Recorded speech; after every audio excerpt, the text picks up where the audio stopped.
All right, we're going to go ahead and get started. So hello everyone and welcome to the first annual Alberta Watercourse Crossing Collaborative Technical Seminar. My name is Matthew Huberto and I will be one of the hosts for today's seminar. The Alberta Watercourse Crossing Collaborative was created January of 2020 with the goal of restoring lost and damaged fish habitat from poorly installed and maintained watercourse crossings. We achieve this by following our four objectives: information transfer, education and training, supporting Alberta Environment and Parks regulatory initiatives, and supporting evidence-based management. Our webinar series and this seminar were created to help achieve those objectives by discussing important topics in an easily accessible format. Just a reminder, all of our webinars and for this year and previous are available on our website at awccc.ca. This seminar will also be uploaded once completed. Today's seminar will begin with our keynote speaker, the Deputy Minister of Alberta Environment and Parks, Bev Yi, followed by the Watercourse Crossing Program Manager for Alberta Environment and Parks, Wendy Harrison, who will speak on the history, direction, and solution to legacy watercourse crossing issues for the province of Alberta.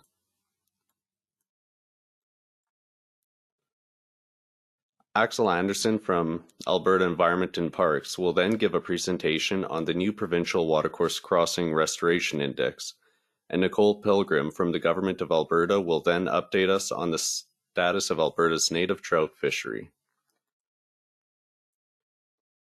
After our first four speakers, we will have a plenary session featuring panelists with a wide variety of background and experience.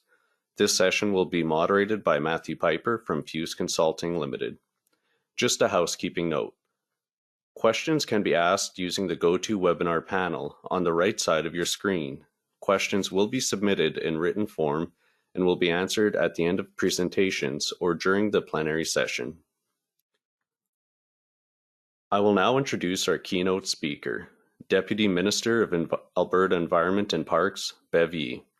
Bev was appointed Deputy Minister of Alberta Environment and Parks on September 18, 2018.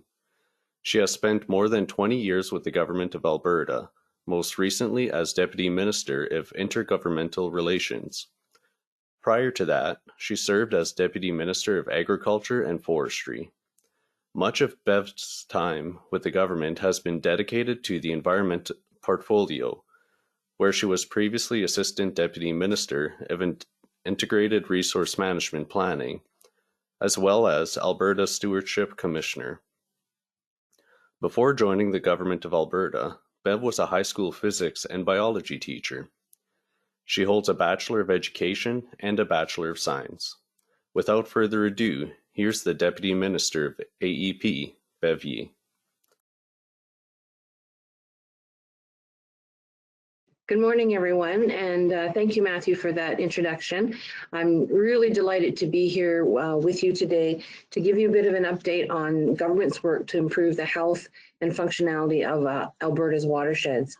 You know, although we're not able to gather in person today, it's wonderful to see how many people have joined and taken the time to participate in this online workshop. Some of you may know I am a very big supporter of the Alberta Watercourse Crossing Collaborative and the work that you do.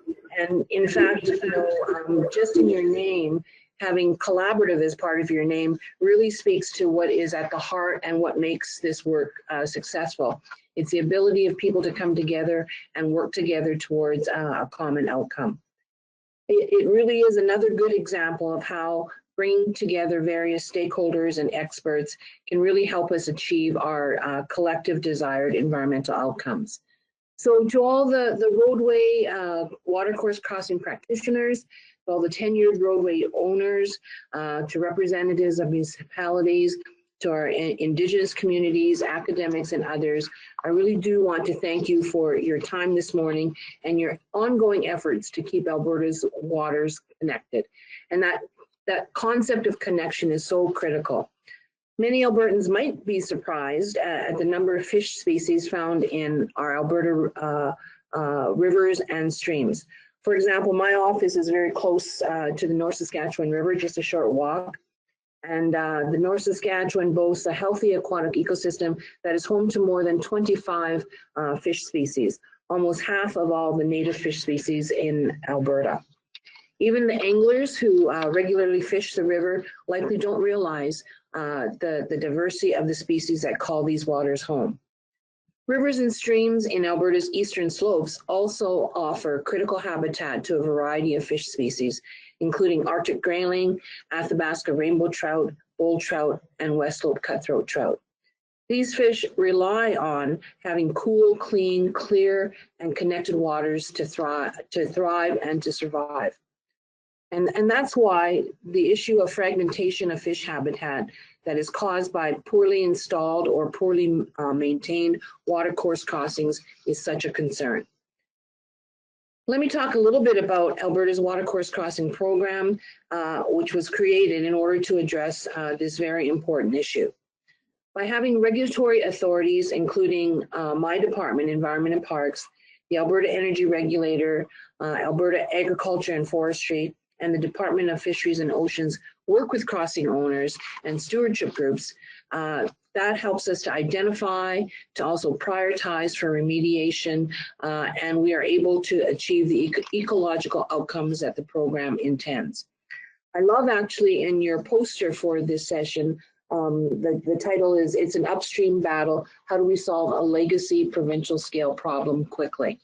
And that legacy's problem is quite significant. When I think of the tens of thousands of crossings that there is a lot of work to do. One of the most important elements of this program is stopping the proliferation of structures that lead to fish habitat fragmentation. Making sure that any new watercourse crossings are properly constructed and maintained will ensure the gains we make through remediation are not lost. The Watercourse Crossing Management Directive provides a strategy for this, focusing on areas where fish species are listed as threatened or endangered. The directive establishes a defined monitoring and reporting system. This system collects data and information around watershed health and connectivity in order to prioritize remediation work where it's needed most. Sometimes when we look at the scale of the problem, it may seem overwhelming. And that's why this idea of being able to prioritize really helps us to break it down and continue to make progress. We will also provide a watershed-based approach to identify and remediate watercourse crossings to restore fisheries habitat based on ecological risk and priority order. My department and our partners have worked to centralize the crossing data and to model the crossings, if remediated, will provide the greatest ecological return. This will help crossing owners prioritize remediation. It will also enable the synchronization of our program efforts and data from across all regulators to ensure efforts are implemented by crossing owners are coordinated, that our efforts are strategic and aligned with our fish management and habitat outcomes. And it will provide a modern framework for reporting on the success of the program. Of course, we recognize that improving the connectivity of fish habitat requires funding to support priority projects. So I'm pleased to say that, Environment and Parks, as part of that funding commitment, is administering $18 million over the next 3 years to inspect and remediate just those government-owned crossings. And I'll speak a little bit later about other funding as well. More than $9 million is for Alberta Transportation. They have inspected almost all of their crossings in the priority watersheds and already replaced 4 crossings this year. The recently announced Watercourse Crossing Remediation Grant Program is another essential part of our efforts. It will provide both financial and planning assistance to municipalities to help them remediate and reclaim roadway crossings that are causing erosion, excessive sedimentation, and fragmentation of fish habitat. $8.5 million over 3 years has been allocated to this program, and I certainly encourage all the municipal stakeholders on this call to learn more about this program. The application deadline for the 2021-22 funding was back in October, and we received requests totaling almost $10 million. So it really demonstrates the level of interest and commitment that people have for doing this important work. We expect to make grant approval decisions early this winter so that the engineering design and permitting requests can begin. We also anticipate a similar funding application process in the fall of 2022 and 2023. Environment and Parks is also supporting healthy and connected fish habitat and well-designed watercourse crossings through other initiatives. And the one that I want to talk about is the introduction of the Trails Act. Outdoor recreation is such a big part of life in Alberta, and there is a lot of activity on our landscape, particularly in the eastern slopes. And we've certainly seen an increase in that kind of activity over these last almost 2 years in light of COVID. As we all know, unplanned watercourse crossings can be harmful for fish, and properly managed trails are an important part of the solution. The Trails Act will strengthen our enforcement tools, prevent environmental damage to trails and watercourse crossings, and promote environmental stewardship of public land. This will give Alberta's fish a better opportunity to thrive. Alberta relies very much and has a rich history of relying on volunteers and partners to build, repair, and maintain watercourse crossings on Alberta's trails. These crossings are critical because they keep wheels out of the water. Good watercourse crossings also help prevent sediments from entering the water, which can smother fish nurseries and remove habitat for aquatic invertebrates. Well-constructed crossings also ensure habitat is not fragmented, and Alberta's native fish can continue to enjoy the clean, clear, and connected waters they rely on to survive and thrive. The Trails Act that has been introduced will strengthen partnerships, giving our volunteers a bigger role in helping to manage trails and overseeing maintenance. To help drive results in areas popular for recreational use, we are encouraging Albertans to download the Alberta Watercourse Crossing Inventory app to help document stream crossings in the eastern slopes. I've downloaded it to my phone and have had a chance to work with it, and it's a great app. This app has been a central tool for the Watercourse Crossing program since it was launched, allowing Albertans to easily and accurately capture the location and condition of crossings, supports our remediation efforts, and allows Environment and Parks to better measure the extent of the issue through data collection. I encourage you all to download the app if you haven't done so already. The responsible management of our water resources has long been a priority for Albertans. In fact, one of the key pillars of Alberta's Water for Life strategy is to ensure healthy aquatic ecosystems. Through your involvement in the Alberta Watercourse Crossing Collaborative, you are helping us realize that goal, and I want to thank you sincerely for all those efforts. It takes all of us to protect and to conserve Alberta's environment. Together, working with partners like you, we are restoring fish passage and habitat quality to protect the health and functionality of Alberta's watersheds. I want to thank you again for inviting me to say a few words this morning about the role that government plays. You have an extremely interesting and very full agenda for today's webinar, and I trust you will find the other presentations quite valuable. Please do not ever hesitate that if you have feedback on the work that government is doing or the role that we play, really invite you to pass on that feedback to us. I wish you all the best for a successful webinar. Enjoy the rest of the day, and I look forward to hearing the results that come out of today's webinar. Thank you very much. Thank you so much for that great speech and for joining us here today. My pleasure. All right, we will now hear from Wendy Harrison. A little bit about Wendy. Wendy was born and raised in northern Alberta and has worked all over the province, as well as in Vancouver Island and the Yukon. She has a Bachelor of Science from the University of Alberta in Conservation Biology and a Master of Arts from the University of Victoria in Environmental Studies. Wendy has worked as a field biologist, conservation officer, park warden, dangerous goods inspector, and as an environmental emergency response manager for the province of Alberta. Currently, Wendy is the Land Ecosystem and Conservation Manager for the Northern Region of Alberta.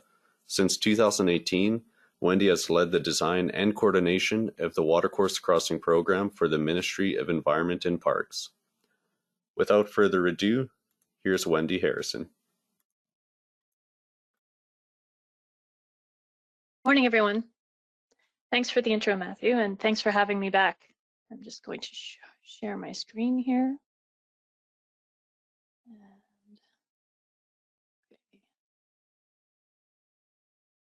How does that look? You guys see my first slide there?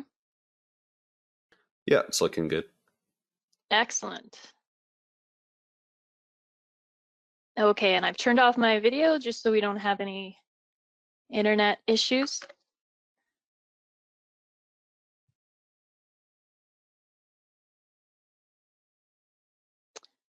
All right, so for this presentation, I'll be giving you an overview of the Watercourse Crossing program. Last month, I had the opportunity just to zero in on the directive and speak directly to that policy piece. For this presentation, for those of you who haven't attended, I will be going over the Watercourse Crossing program. I'll be describing the strategy outlined in the directive in detail, as well as discussing the tools and approaches in place to try and triage the issue. I'll also briefly summarize the program funding as well. So poorly constructed and maintained watercourse crossings are driving down native trout populations. It's a widespread legacy issue throughout the province, blocking integrating aquatic habitat. And there's urgent need to determine where these crossings are and what state they're in so we can determine how to manage them. So my colleague, Nicole Pilgrim, will be giving a detailed overview of the state of our native trout populations later today. So the magnitude of the watercourse crossing program is big, with upwards of 40% of the crossings not functioning properly, so in non-compliance. Crossing issues overlap multiple pieces of legislation and regulators, which include AER, DFO, AEP, and AG4. And there's a diversity of crossing owners and stewardship groups working in habitat restoration. We've got trails, resource roads, transportation corridors all over the province with passability issues. Several years ago, the Watercourse Crossing Initiative was formed. A lot of you on this call were part of the beginnings of this initiative and have been part of it ever since. It was led in partnership between AER and AP and worked with a steering committee of executives from all of the regulators to develop the directive, which is a strategy to begin triaging the issue. Because of the scope and scale of the issue, it's very difficult to get at this issue with the standard regulatory approach. And key to this initial governance structure was these partnerships with the Native Trout Collaborative, the Alberta Transportation and AEP Fisheries Working Group, as well as a Crossing Owner Advisory Committee. So the initiative has evolved and grown into a provincial program today. So one of the 2019 UCP platform commitments was to create a standalone lands division. The new division includes planning, policy, and disposition management while ensuring environmental outcomes. And I manage the land ecosystem and conservation management section within lands division. My team manages conservation across Crown land, which includes parks. It provides landscape level integrated land management and planning with a focus on conservation and biodiversity values. My team also manages the Provincial Watercourse Crossing Program. And we are still engaged with these program partners, which include Native Trout Collaborative or the Native Trout Recovery Committee, Crossing Owner Advisory Committee, the AT-AEP Fisheries Committee, and we have a regulatory task team that meets regularly, as well as we are participating on the Canadian Aquatic Barrier Database task team, which I guess Canadian Wildlife Federation had presented on last month as well. So the focus of this program is habitat restoration, education and awareness, coordination with regulators, stakeholder engagement, identification and targeting of priority watersheds, and managing the data to identify priority remediation sites. So as I mentioned, failed crossings is a large legacy issue with 40% of crossings in non-compliance, at least. So we can't take the standard compliance approach with the scope, scale of this legacy issue. So we, in collaboration with AG4, DFO, and AAR, and the Crossing Owner Advisory Committee, have developed the Watercourse Crossing Management Directive that sets out a strategy to triage the issue. So all crossing owners are required to inspect, report, and maintain their crossings in compliance with the legislation. Being part of the Crossing Owner Advisory Committee and using the strategy outlined in the directive focuses work in priority locations for the greatest ecological outcome. So the intent of the directive is to engage multiple crossing owners. It outlines the expectation of industry to self-inspect and report their data. It provides risk-ranked watersheds in priority order and access to a decision support tool to prioritize sites. It clarifies that the regulator is the auditor putting the onus to self-inspect on the company. And we're putting in place regulatory tools and conditions at the front end of applications to ensure new bad crossings aren't being put in and better crossing structures are being put into high-risk watersheds. So the directive describes the responsibility of the crossing owner to develop a self-inspection program, report the data to the regulator, and remediate priority order. But how is the data to be collected and submitted? So back in 2015, the regulators developed the Roadway Watercourse Crossing Inspection Manual. It's a common playbook for inspectors and owners to evaluate crossings. It includes an inspection form, and it's based on fish habitat characteristics and not presence or absence of fish. However, there's a lot of issues with the past management of data. So what happens is you have a large training component. People are using paper forms. Typically, it was only used for structured crossings. You have data housed in various locations with no efficient way to receive data. So therefore, quality control is very difficult. Without the data being standardized or centralized, you're really limited to the modeling outputs that you can conduct except with your individual data set. So the problem is that how does that direct you where to do your work if you're not looking at the complete watershed? And what happens then is you may oftentimes have remediation not occurring in the highest priority sites. So we created an app that standardizes the assessment of crossings and centralizes the data. So this allows us to rank and prioritize remediation to get the best bang for the buck, meaning the greatest ecological outcome.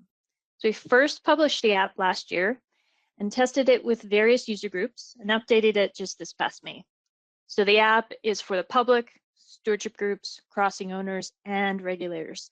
The app prompts the user to look for evidence of or issues with size, skew, depth, angle, and/or sedimentation at the site.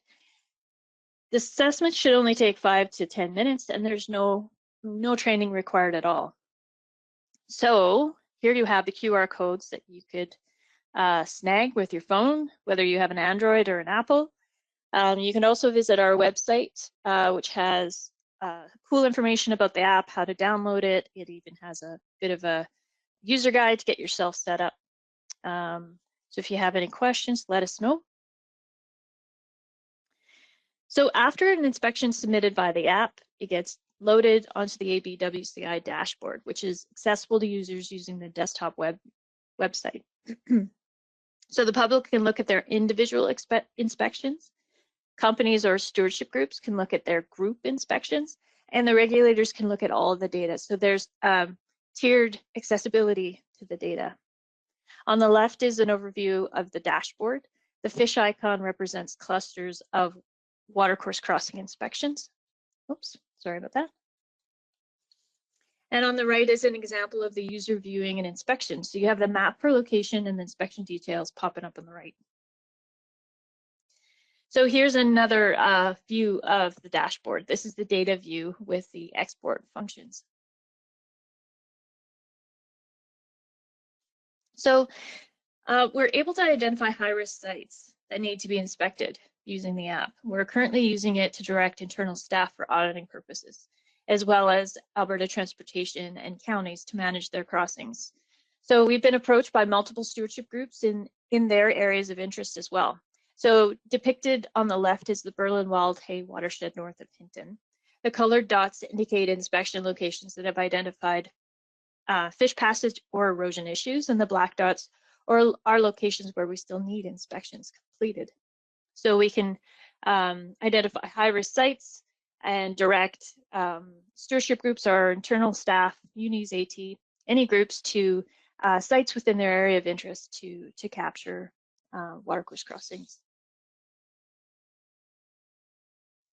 So I just shared with you a tool to collect and submit the data, but given the sheer size and extent of the problem, crossings, where do you prioritize remediation?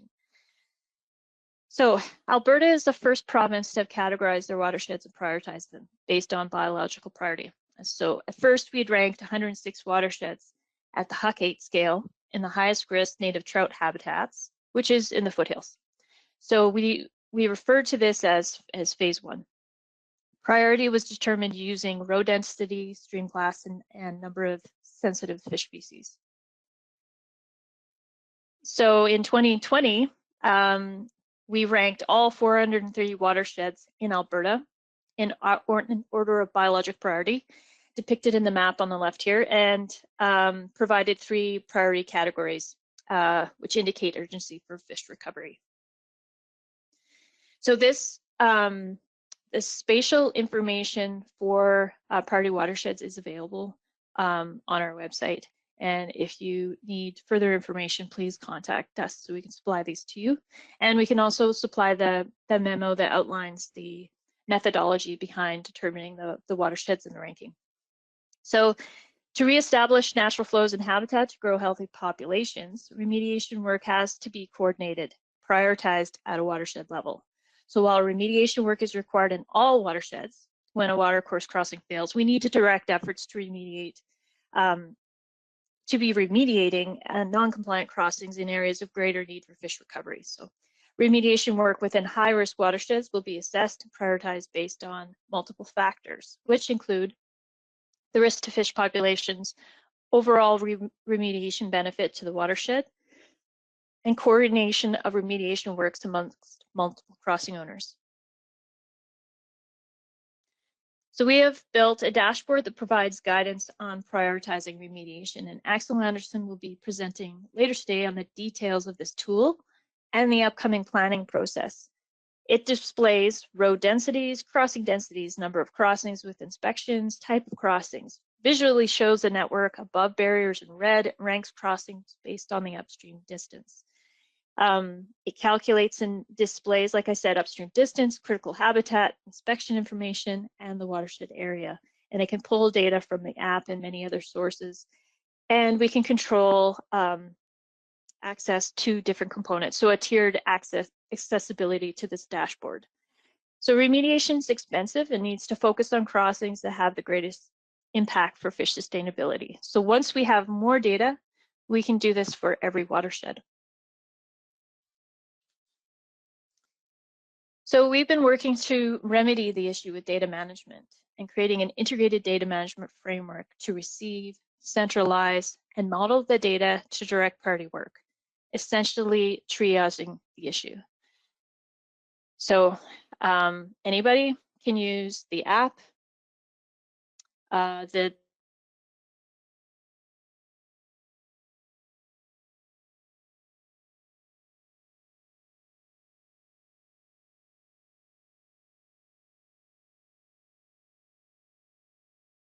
Wendy, you went silent.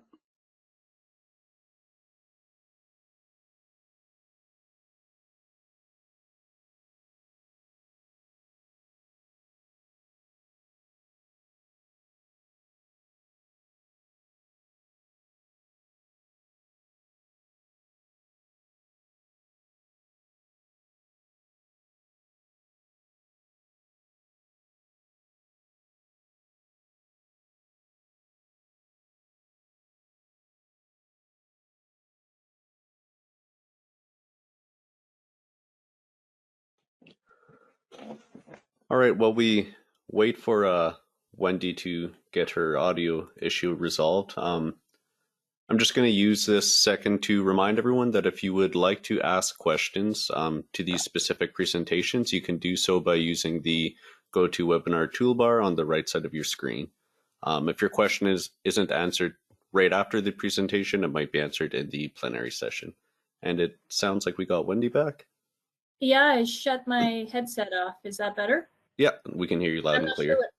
I'm not sure what happened. Sorry about that, folks. Oh, no worries. I think it cut out around the database section. Okay. So what I was getting at is we're able to centralize the data so that we can run modeling. And with that modeling, then we can identify high-risk inspection sites for auditing and or assessing crossings. We can also prioritize remediation sites, and this includes all crossing types in the watershed.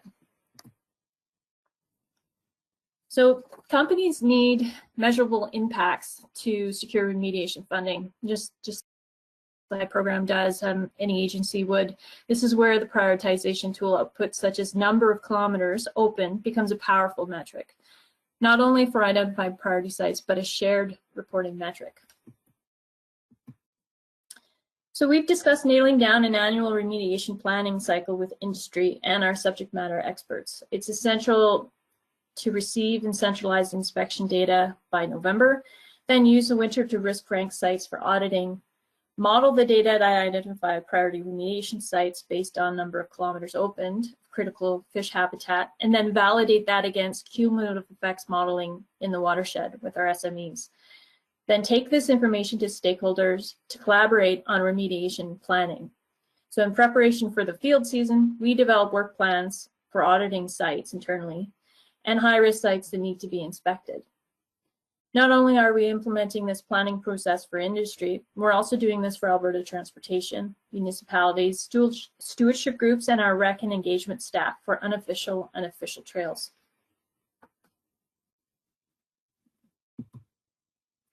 We have begun looking at trail networks in these high-risk watersheds because of the risk of sedimentation at crossings. So we're working to inventory these to ensure we build this risk into trail planning. For example, this is Hidden Creek and the associated crossings on this section of trail. This is another view of this area, the stars being sites we've identified as high risk, and we want to direct field staff and stewardship groups to inspect, and the green being sites we have inspections for.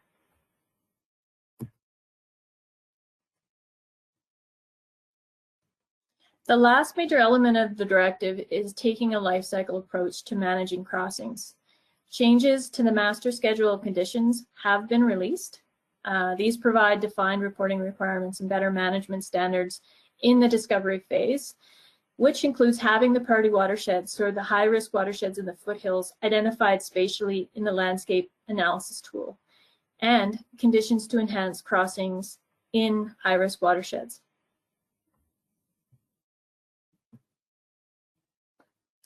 A priority for this program is to continue to secure dedicated remediation funding to get a handle on the legacy issue of government-owned crossings. So we've secured $22.2 million in funding to support the program and remediate government-owned crossings so far. So we've obtained $3 million from REC partnership funding and $80,000 from economic stimulus. These were part of the Alberta's recovery plan for 2020 and to 21. This has gone towards remediation of 9 county and AT crossings in 3 priority watersheds in the next 3 years, as well as 1,200 inspections and 14 crossings.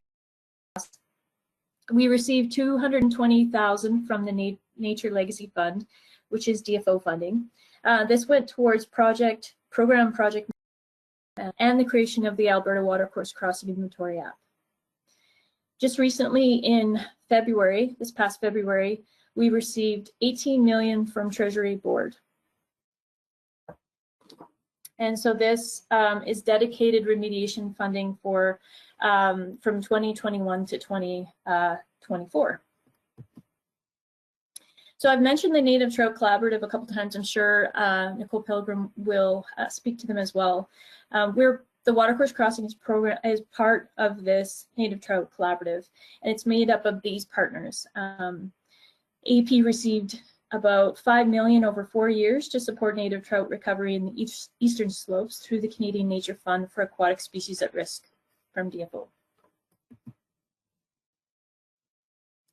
So Alberta Transportation has inspected and inventoried all their crossings in high-risk watersheds. We have secured dedicated remediation funding for Alberta Transportation for the next 3 years for a total of $9.5 million. So that $18 million from Treasury Board we received in February, $9.5 million of that goes towards transportation. And this will include 13 replacements, 20 designs, and over 2,000 inspections for Alberta Transportation. We launched the Watercourse Crossing Grant Program this spring, which offers financial and planning assistance to municipalities to remediate and reclaim roadway crossings. Of that 18 million, it's a total of the grant program is a total of 8.5 million from now until 2024. The application form and guide can be found on our website. So if you have any questions, please let us know. So I encourage crossing owners to inspect, report, remediate. I encourage everyone to try out the app, give us their feedback, get out in the field and provide us with some crossing information, and visit our website for any further information. I do have a video to show folks. It's about 6 minutes if we have time, because I always like to show some good work that's being done in the field. And thank you very much.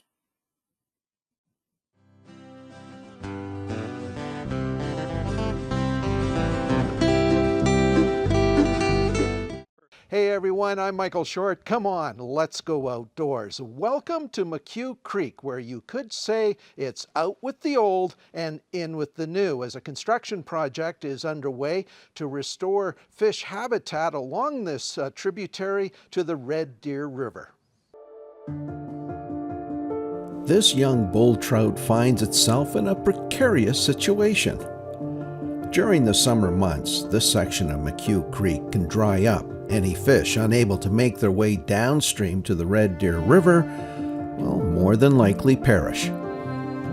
Contributing to the issue, McHugh Creek has been plagued with a hanging culvert. This means fish like bull trout are unable to reach spawning grounds further upstream. There's about 7 kilometers of stream length upstream of this culvert that the bull trout could be using for spawning that they currently can't access. The second threat is sedimentation. So there was a lot of erosion at this site as well, and that sediment gets into McHugh Creek and flows down into the Red Deer River. And that reduces the spawning success of not only bull trout, but all the other trout species here as well. And the third threat, when the stream does dry up periodically, like it is right now, fish that are stranded in that scour pool below the crossing typically will die. And so that's a direct removal of those fish from the population. For the past 3 years, Alberta Transportation has been working through potential solutions to improve fish passage. Taking into account the steep slopes of the area, a recommendation of a single-span bridge was the best solution to this crossing. Well, we have a bridge conceptual design now, and we embed the culverts or sink them, and we have a fish passage memorandum of understanding with Alberta Environment that we need to provide fish passage, and we also have to meet DFO's fish passage requirements. So we look at fish species that are here and make sure that they can pass through the culvert. Before, like this culvert's 50 years old, and I'm not sure what the engineering went into it and the hydrotechnical that they looked into, but we look into a lot more details now.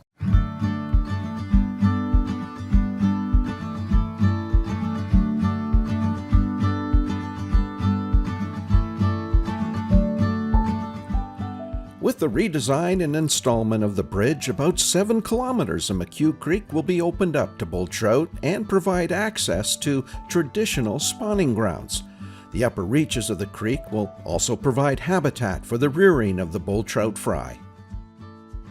The stream is is interesting in that some sections typically dry up while others will continue to flow. So right here where we're standing, for some reason, is a section that will occasionally dry up in the fall when there's less rain. Further upstream, as you move further upstream, you'll get into areas where there is constant flow year-round. And so those areas provide much better habitat for spawning because it's consistent flow, not only spawning but overwintering and feeding as well. So accessing that area is very important. Bull trout will use this area as well when there is water here, but it's also just that added benefit of having the additional 7 kilometers of stream length. So this is a busy landscape. As I mentioned, there's a lot of industry and a lot of recreation taking place in the upper Red Deer River and in the McHugh Creek watershed as well. Industry, in this case, there's logging upstream and there's logging roads, which are potential contributors of sediment. So industry being diligent in maintaining those roads and reducing sedimentation is a direct way that they can have an impact on the trout populations here. Similar with recreationalists, there's a lot of OHV activity in the area, and OHV trails can be a source of sediment in the streams. So I would say recreationalists should advocate for sustainable trails and sustainable land use and other users to be responsible in the landscape. Now you might be asking yourself, why go to all this trouble to improve bull trout habitat? So in the upper Red Deer River watershed in general, the bull trout population is classified at high risk right now. So we electrofished the population in 2017 and compared our catch rates to provincial standards, so catch rates across the province. And so the catch rates here are lower than average. They're quite a bit lower, which puts them at a high risk, in a high risk category. If we were to address the threats in this watershed, which are fragmentation due to stream to road crossings, invasive species such as brook trout, erosion and sedimentation, and angling mortality, which is both poaching and incidental catch and release mortality. If we were able to address all those, we could get the population up to a moderate risk, which is much more sustainable long term, and would be an increase in probably 20 to 30%. And in case you didn't know, bull trout are also Alberta's provincial fish, and if a number of conservation steps can be taken today, the future of this fish species may improve. They really tell you a lot about how a watershed is doing, what the water quality is like, and what the overall habitat in a watershed is doing. So improving conditions for bull trout will ultimately result in positive impacts on water quality, flow rates, consistent flow throughout the season, and all that has an impact on users downstream. So those living in Red Deer, for instance, benefit from consistent flows in the Red Deer River and all its little tributaries. So caring for the bull trout here really does equate to caring for your watershed and your water source.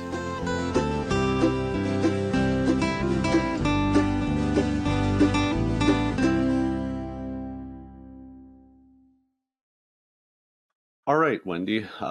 Is there a desktop version of the database / information that's included in the ABWCI app?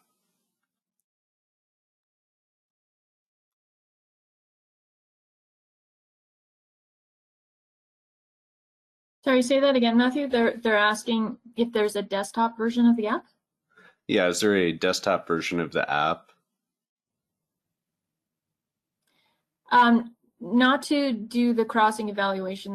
That's done with the app on your smartphone device, but the data is uploaded into the desktop, so you can actually navigate around and look at existing crossings. Perfect. And we have another question here related to the app. What is the quality control on data collected through the app to ensure an effective inspection and prioritization effort?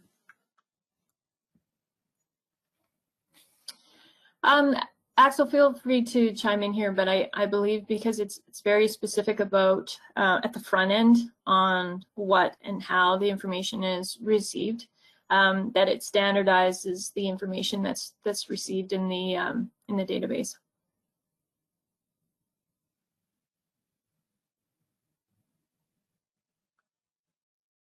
Perfect. Is there intent, or is it the intention of the WCP to mandate which crossings are to be remediated instead of allowing roadway owners to self-prioritize which crossings they want to remediate?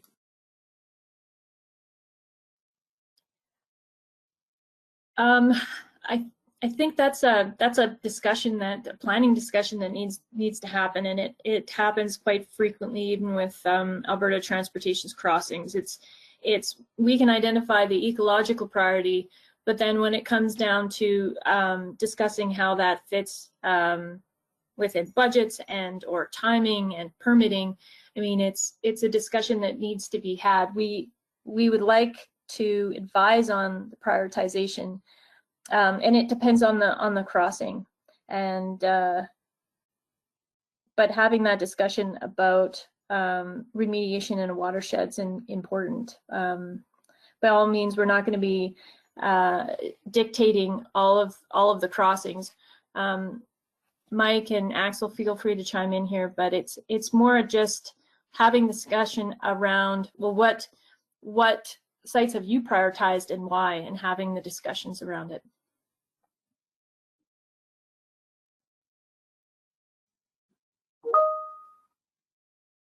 I might just add to that. I mean, this is Mike Huck with the AR. The future intent, as far as I'm aware, is to prioritize within watersheds which crossings are of highest priority. And that, again, as Wendy said, will be part of the discussion with the owners at the time of their submissions of their remedial plans each year. Yeah, because we're looking at a lot of aspects, right? The other cumulative effects and components happening on the watershed, the other crossing types on the watershed, the ecological value and the timelines we're looking at, trying to prioritize where the company can efficiently and meaningfully, put their money.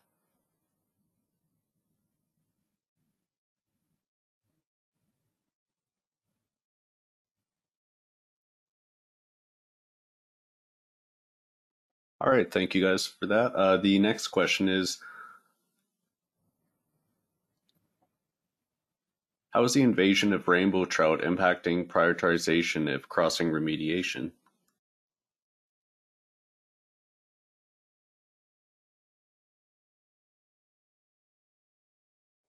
I might defer that one to Mike or Nicole. Yeah, and I might ask if we can just get clarification on which area of the province that's being referred to, if that's in West Slope cutthroat trout habitat or if that's in general. Yeah, if the asker could clarify that in the questions section, and we can circle back to that question. Our next question is there a body that allows for the discussion about water course prioritization between companies? Companies tend to be on their own during planning.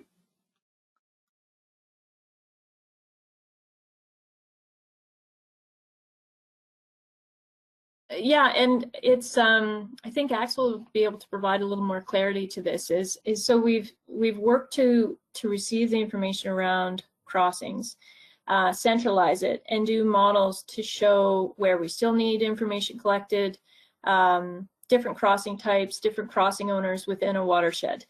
So the more information we have, the more we can have a fulsome look at that watershed. The next step is to pull those crossing owners to the table and have those discussions about where their crossings are in situation in that watershed. Ideally, it would be great to have all the crossing owners together and have a discussion, showing them the information, identifying the sites that are priority, show them the ecological return, how much habitat them remediating those crossings would open. Are they in line with other crossings within that reach from a different crossing owner? We need to navigate how to begin that engagement. And I think the beginnings is with the Crossing Owner Advisory Committee and piloting it in a watershed like Burland, Wildhay, and saying, this is the data we've got. These are the sites we've identified as highest priority for remediation. Let's take a look at your remediation planning and compare it and see, because the service providers or companies are looking at just their data sets. And then we can exchange that information and hopefully get to some collaboration. Yeah, and I might just add as well to that, Wendy, that the intent of the industry advisory group is to allow for that collaboration amongst crossing owners to look at potential savings or benefits where, you know, owners can work in partnership or collaboration to actually prioritize crossings. And so if there's cost savings that can be achieved through that collaboration, we're more in support, or ultimately we're in support of that. And that's hopefully the intent and where that advisory group is able to get to here in the near future.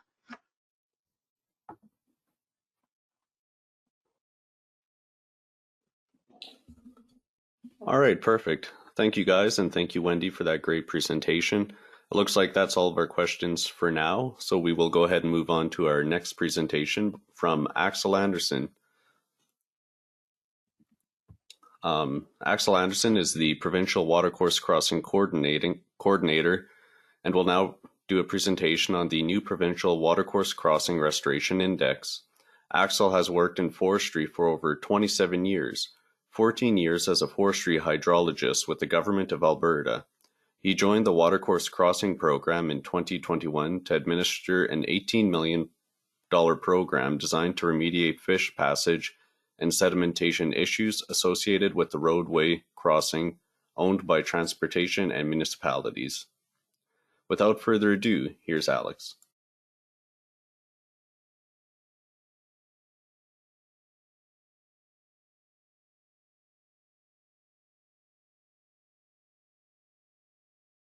Just a quick question on which screen is being shown.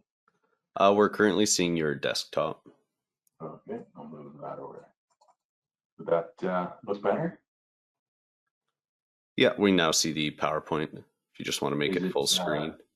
In full screen? No. No. Let me see if I can switch my screen. How's that one? No. Okay, there we go. Perfect. Geez, that was a test of skill that maybe I should have done before we went live. All good. We're all learning. Yeah, sorry to chime in to answer some of the questions that were there before. I realized I'd be giving a presentation here that may lead to some answers to some of those questions. The title of this was really about the index, but more broadly, I think what I wanted to talk about today was the tools and the database. So Wendy had that nice sort of linear flow chart that went from inspections through to collecting everything in a database and then doing some modeling, identifying some index and identifying where there might be priorities on the land base. And so that's really what we've been working through since I started in the early summer or late fall of this year. The main seems to be a little bit of a lag here.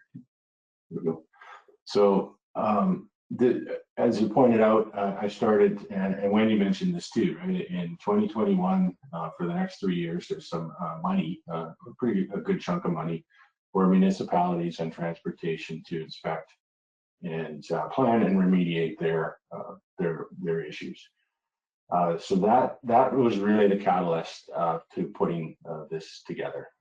You know, we needed a modern tool to be able to make these decisions that some of the questions just a few minutes ago were alluding to. And at the same time, you know, aware of the directive and the commitments in the directive that the regulator or we as Environment and Parks had made, that there were synergies between developing the tools that we needed to direct the program to spend $18 million of public money in a wise manner to remediate fish passage issues and deliver on a lot of the commitments in the directive. So what I wanted to do there's a lot of words here, but I went back into the directive the other day to pull out specifically what I'm talking about as far as commitments. There's a section in there on the left here that says the regulators will. You know, the big one, synchronize the efforts across this. There was a question there earlier around, you know, what is the body where if you're a proponent or an owner of crossings and you wanted to identify who else was there and try to work with them, what was that body? How was that mechanism to be achieved? And Wendy gave a great answer about where we're headed. I think in the near term, if I was to take that question a little more literally, the body would be me. If you're thinking about this, if you're putting your plans together in the immediate future, and the tools that I'm about to talk to and Wendy alluded to are not yet available, we have pulled all the stuff together to do that. It's just not necessarily readily available because we're still working through the process. But if you're interested in doing that, definitely get a hold of me. The next component that the regulators will do is identify areas of high risk to fish populations at a watershed scale. I crossed that out because that's already done, and that's actually a job that's been completed and is continuing to be led by a different group within Environment and Parks, primarily the Fish Policy and other folks. And that information, of course, is up on our website. And when you talked about those priority watersheds and the phase 1, phase 2, phase 3, and the evolution of that as well. You know, we're supposed to receive inspection data. Ideally, moving forward, there would be one common system such as the app, but you know, being aware of the fact that a lot of proponents out there have very evolved, very sophisticated systems themselves. So I really don't want to discourage them from using those types of systems that work well to achieve their business and make sure that they're doing a good job. We have to conduct audits. So once we get this information together in a particular spot, we have to audit. I think as a note here, as it relates to the crossing directive and the information there, it's less of an audit of compliance and more of an audit of the data that we have. Understanding that some of the folks that might be doing the auditing are compliance folks, which may have other implications. But as it relates to the data and what we do from reporting and how we manage this moving ahead, it really is to have confidence in the data so that we know that if inspector's been out there and information has been collected and it says that fish passage or sedimentation is adequate, not happening, fish passage is adequate, then we have confidence that that is the case. You know, the other component associated with this too is that if someone or someone that owns the crossing out there has identified an issue and reported back that they fixed the issue, that we also have confidence that that has happened as well.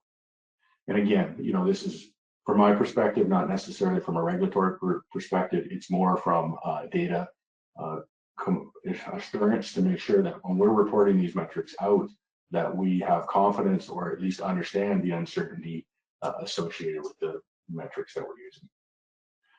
And another part of the directive is all the stuff on the right here too, right? So this is, I think, you know, elaborating a little bit on trying to identify how do we spend our money wisely to get the most benefit for our remediation dollar and also our inspection dollar too.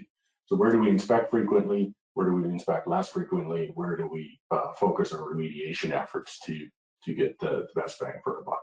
So this is stuff that's right in the directive, and I regularly go back and reread the directive to make sure that what we're working on is meeting the intent associated with the document that most of the folks here have signed on to achieve. So when we started this, we realized we needed sort of a centralized database to pull all this information together. Also, you know, a lot of the tools that we needed to help make our decision, we wanted to outline some principles.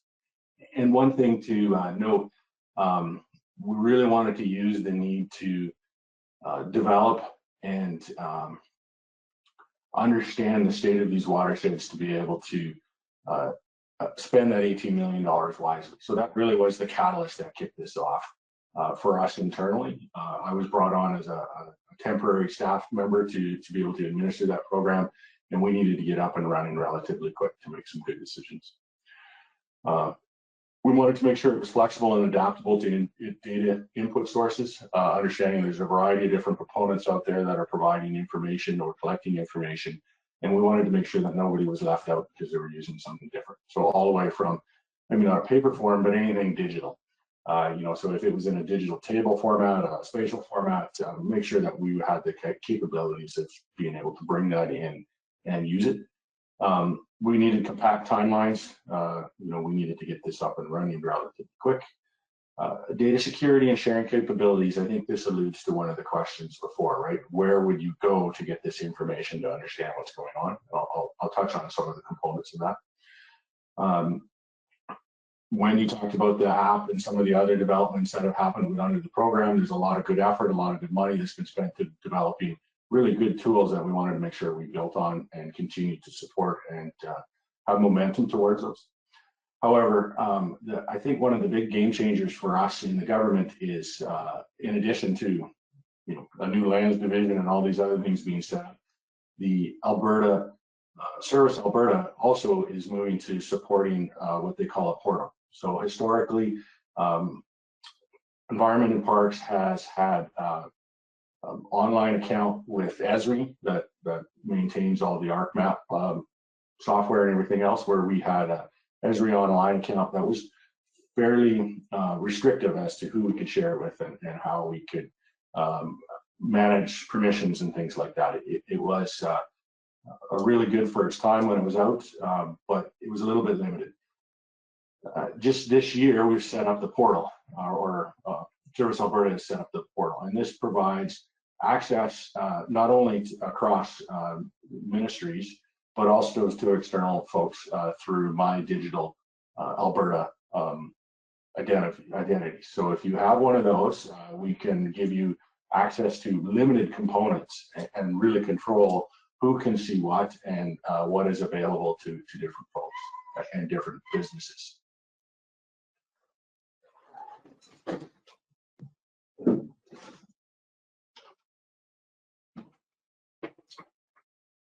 And then the last thing that we really wanted to do was we wanted to make sure that all these processes were automated and in one spot.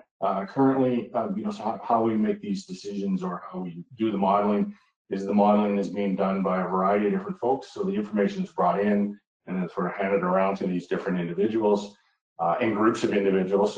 These are teams of people doing this type of work, and then it's sort of all brought back together at the back. And our desire was really to streamline that and bring it all into one component. So it's all based on the Esri Python 3 format. And the real vision is that as the information comes in, this stuff is automated, and all the indicators and all the information is calculated and output in not a real-time fashion, but in a much quicker fashion than we currently have. So what does this mean from a timelines perspective? As I mentioned, there was a fair bit of historical data, a lot of historical work. So sort of in June, July, it was a real testing of ideas, understanding what's already been done, what are the tools, what are the metrics, who's doing what type of reporting, whether it's in the planning branch, whether it's in forestry, whether it's in other components, and really trying to understand what are those things that we could bring right to the front end so that we would be doing the calculations to help guide this whole process. As we moved into August, September, as I mentioned several times, we needed to really understand what is on the land base from a liability as it relates to the municipalities and transportation. So we were really driving the system as we were developing it, trying to get the most use of the tail end of our field season as possible. And that was where do we inspect, and then also having some sort of mechanism to update those priorities as information came in more real time. As we moved into now, working quite closely with transportation on identifying priorities for their planning, and also receiving data from third parties. All the companies that are out there that are interested in having their information housed in one spot so that we can do this type of work. making sure that the information from the app is reported correctly and going through sort of those QA/QC mechanisms to make sure we have good data. One of the questions related earlier is, is there a thought of having the regulators dictate which crossings would be, which would be high priority and regulate which ones would be fixed first? I guess my perspective on that, as working through with transportation, I don't think that's the intent. We've had those discussions between transportation and our group. I think the fear was there initially that we would come out with a list and that would be the list that we expect them to follow. But that's really not what we're doing here. What we're doing here is pulling a lot of this information together to identify those high priority sites that if they were fixed, they would provide the best benefit for the watershed. So it's not necessarily a ranking from, say, 1 to 50. It's more of a, here's the top 10, here's the top 20, and here's the remainder of them based on the criteria that we've defined and used. And then within that, allow the proponent to have the flexibility to either follow that or not, or however it works, but just being transparent on how we see these as priorities. And then as I put at the back end here, we're shifting right now in November to reporting. The shift from what was ArcGIS Online to the portal is something that we're undergoing right now. And then I think once we get through Christmas and into the early of next year, we'll probably be looking at what I've called here an after action review. So really look at how the summer, fall, and went, and how the planning process worked, and make recommendations for the next year. I think is how this will evolve. What this really meant, and I talked about this before, we wanted to move everything and streamline and automate it. So in this slide, programming is meant to be a common theme. We've done a lot of programming. Some of it's very good. Programming with our geospatial group has provided some really nice systems. In particular, this one here is to calculate upstream distance. So for every point, we can automate the process for any point in Alberta and calculate an upstream distance, which we regularly do every evening now for inspections that come in. The prioritization tools, there was a little bit of field work here sort of at the tail end. A lot of that had to do with helping administer the programs that we need to administer, but also testing a lot of these tools, making sure that they were field truthed and made sense as far as the process. So what does this look like? That's a lot of preamble of what we've been doing. This shouldn't be a surprise to most people out there that have been working with these things for a while. This is just a screenshot of the portal and the map associated with the dashboard that's in the middle of it. To be honest, I guess it's by the Little Smoky and the Muskeg River, and identifying a few sites that are known to have issues. The color coding here, the little question marks, the blue question marks, are points where we don't have an inspection nearby or one hasn't been submitted to the government. The points that are red is an inspection nearby one of those points that has identified a problem with it, associated with fish passage in this case. And then the green ones are where someone's been out, an inspection has been received by the government, and no obvious issues have been identified in that inspection. So it's a little green dot. And then the other things on here, the little upside down teardrops, the pins, those are points, in this case where transportation has a plan. And the red stars are where sites that have been identified where we probably should have a plan for transportation, and we'll be working through that process, and currently are this fall. So what is really driving this? I alluded to this base data. So the base data that are driving this, I'll talk about that a little bit more. We have inspections, and then we also have the plans. And so these are the three pieces of information that we're using to drive this. Base data coming from our mapping processes, inspections are field-based, and then plans ideally are just a list of those sites that have been found to be out of compliance.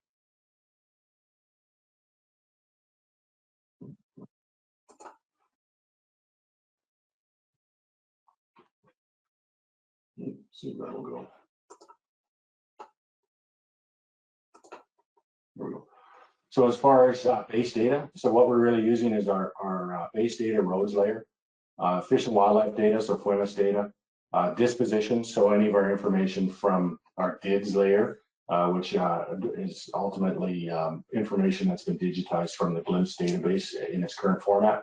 I think the intent here is when DRAS and other systems come online that would be merged and we would be pulling from there or working directly with DRAS in some cases. We're using information from the transportation bridge files, which is very, very helpful for the program that we're running. They have a lot of information on large structures, publicly owned structures, so anything 1.5 meters and larger as a culvert. Watershed information, so the watershed information that comes from the fish policy folks, and also information from the federal government on what they consider critical habitat that's really driving this process. Inspections. So this is where we spent a lot of time this summer. Is how do we take information? On the left here is the watercourse crossing inventory app, and on the right is the field maps, a version of the map that I showed you before. And it actually looks like it might be a similar area. So really trying to integrate these to identify exactly where we need to go in the field, where inspections have been done already, and what that looks like. The portal and the new versions of the Esri products that integrate ArcPro, Python 3 with the field maps component are really the Cadillac of environmental management that can streamline the system too. So trying to take advantage of all these components. And that the real focus was trying to make a seamless way to pull information from the app into our database and our decision support systems, and then also through the summer drive back, where do we go inspect? It was a real big focus of this summer. And I alluded to this before, and I think it's important to note, this is just a screenshot of the groups that we've set up within the portal, and for no better, definition than a testing ground at the bottom, which is something where just a couple people can see because it confuses people as we're testing things. At the top, we have general users that has just the basic information of what people can see. And then there's a group which I've called the inner circle. And the inner circle essentially has information that would be sensitive to third parties. So, it belongs to a company that submitted data in good faith under the directive, and they're not necessarily warranted to use that information for other purposes. The portal is really nice because it allows us to lock that down so that only a few key people can see to make sure. We still need access to that information to make sure that we're properly representing it well within our database, but it does have sensitive information that we don't want folks others to have access to. And we've been testing this a little bit over the fall with AER, DFO, and some of our nonprofit groups, and it works very, very well. It really does allow that fine level of control that we would hope to have of sharing non-sensitive information, but also being allowed to lock down that information that is not as sensitive and belongs to other folks and shouldn't be shared. It's just provided under the directive to be able to help meet those objectives that we've set out there.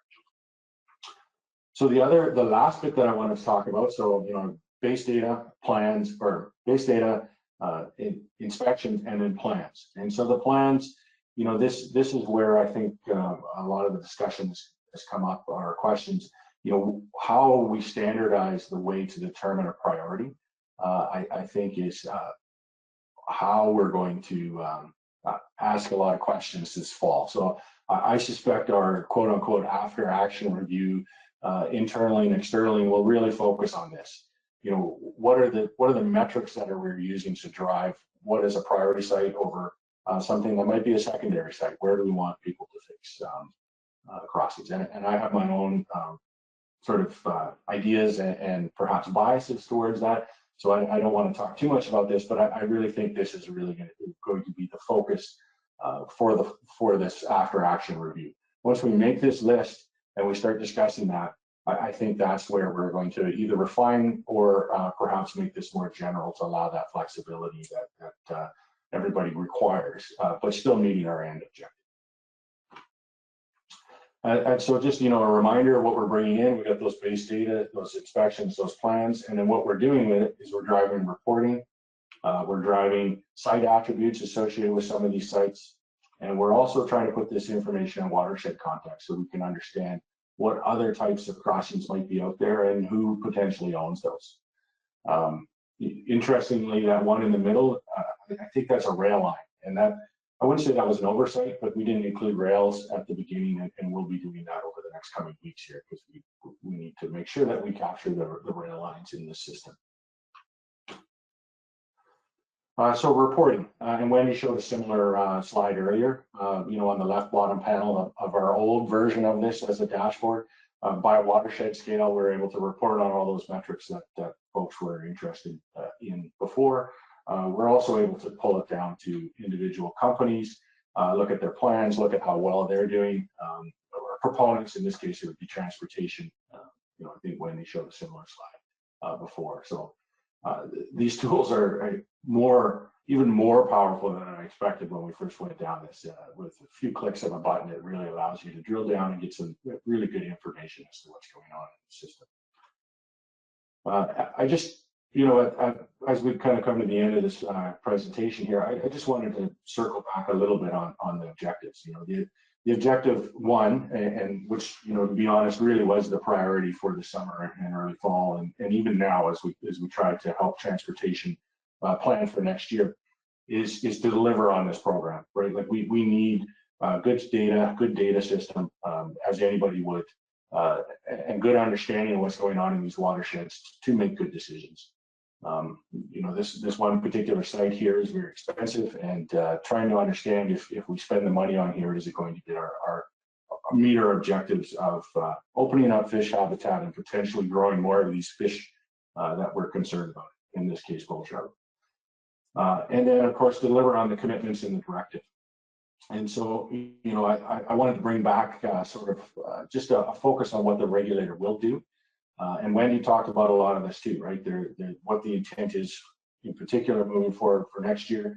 A lot of the work has been done, but we're hoping that this system will help streamline and organize this a little bit better and make it transparent for everybody that's involved, so that they understand how we're making decisions and potentially have access to that information as well. Not the sensitive information, but the information that's available to be shared. I just wanted to close, sort of on this concept of risk and opportunity, because ultimately this is really how we're driving how we make decisions in this system. So, risk, in my mind, is the intersect of a hazard and consequence. So the hazard is generally the likelihood of something bad happening, and the consequence is if that thing bad happens, what is the ultimate consequence? The opposite of risk, of course, is opportunity. And it's kind of nice in my career to be working on a program where we're talking less about risk and more about opportunity as we try to recover these fish species. And so really how I've tried to couch this from a habitat fragmentation perspective, really ask the question, if we remove this particular culvert, will it grow more fish that we're interested in? That is the ultimate objective. More habitat, and the objective is we want to grow more fish. And if the answer to that is yes, then it becomes, well, where do we spend our money to ensure that we grow as many fish with as least amount of money as possible? That really is sort of the approach going forward. So as we move through this system, I see a variety of different components on that hazard and consequence component for opportunity and or risk, if we're talking about inspections and trying to make sure that we don't make the system worse than it is now, and we actually are driving it towards the better side of things. So I've put some ideas down here that really do sort of show, I think, the progression of where we're headed with this. So the database and the tools and the focus associated with having the prioritization of the watersheds, which I've talked about a fair bit. The fish policy folks have put these together. It's defined on their concept of risk. You know, the concept of having the habitat fragmentation, so the likelihood of culvert failure. When we looked at this early on, AER has a very good tool. ABMI has put together a tool as well, so I think we'll be incorporating some of those as we move forward. And then from there, you know, the field assessment of whether or not that actually, what the actual condition of that is. We've been using the mapped upstream distance associated with this process right now. We've also been using critical habitat. I think we're going to have to move to some sort of habitat modeling that can help refine that. You know, I think that's probably where most folks have already gone before, whether it's a simple slope index or something like that that defines the quality of that habitat. Field surveys and local knowledge of what's going on as well. And then something that we sort of committed to looking at in the fall, more detail, is this idea of habitat degradation. So on the sedimentation side of things. And I think that'll really become a bit of a focus as we move through the fall here. So that was really the conclusion of the presentation that I put together for this morning, and happy to answer any questions associated with that. One question I did notice in the comments before, they've gone away now that I don't have access to them. Well, I think it was from Dustin, related to what is the, if I paraphrase, I think it was how many culverts or fish passage issues can you fix with $18 million compared to what is the total problem? Whether or not we know that yet. I think the answer to that is no. I think we could do some quick back of the napkin calculations to say that we are definitely going to have a shortfall. How big that shortfall is, I don't know. But I think we're getting close. I would say by the end of next field season and for transportation, we'll have a really good idea of the potential cost liability. And of course, that goes along with the capacity liability too. They're already stretched for their limit trying to do their business as it is. So, you know, there would be a capacity issue if we wanted to speed that up. From a municipality perspective, I think we're a little bit further out. You know, maybe another year behind, we would have a really, really good cost estimate. And if you were looking for something that was back of the napkin, Dustin, I'm happy to sort of chat offline. I'm sure we could pull something together that would be pretty close, at least in order of magnitude. Yeah, just to add to what you're saying, Axel, well said, is that when we originally applied for the funding, we gave that big picture. This is how many crossings need to be fixed. This is how much capacity we would need to be able to do it within the ecological timeline, because that was really what we were pushing for. So we've received this amount of money so far. That's how I look at it. And then we can make the case to ask for more money and for longer, not just to 2024. So we're working on it. That'll be this winter's project again, is applying and making the case for more money for over a longer period of time. Perfect. Thank you, guys. We'll move on to some other questions here that we have in our question panel. Is equal weighting given to those crossings that have sedimentation problems versus fish passage problems? Or does this model solely focus on crossings with fish passage concerns? And so, you know, the concept of weighting, and we've gone back and forth with this with, and I wouldn't say internally, but as we try to understand how we would rank in particular, you know, there's interest in ranking priority for transportation so that it can help make decisions.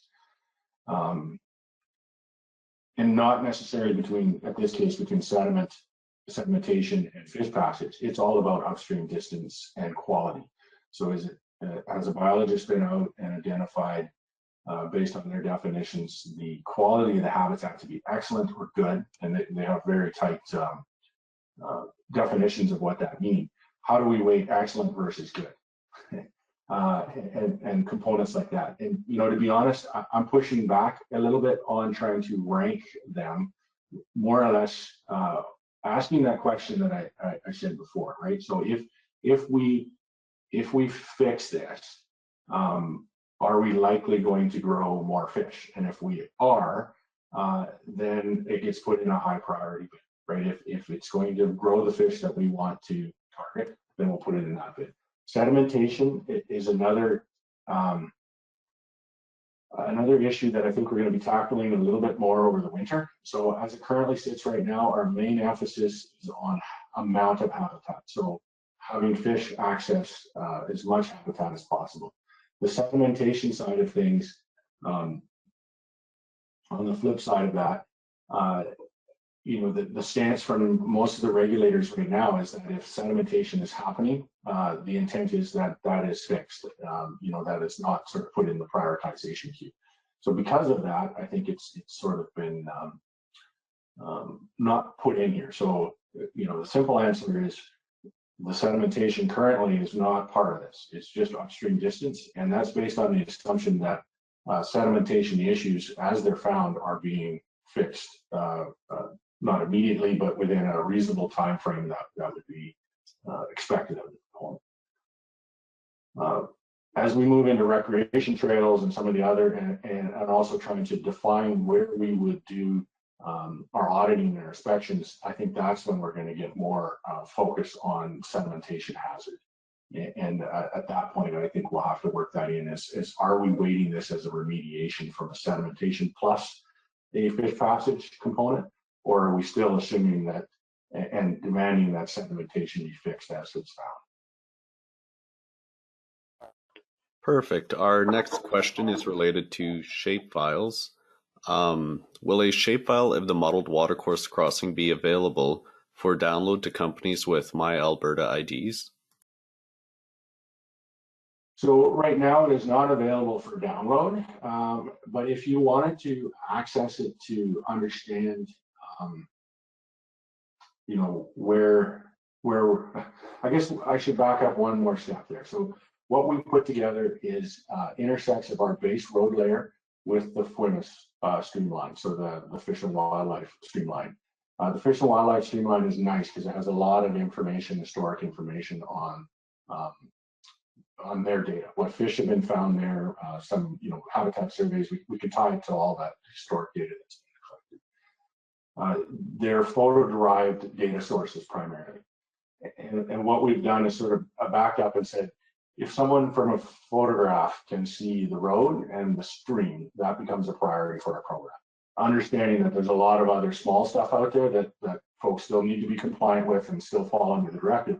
But as a key priority for us, those are the sites that we're most interested in, making sure that they're in compliance.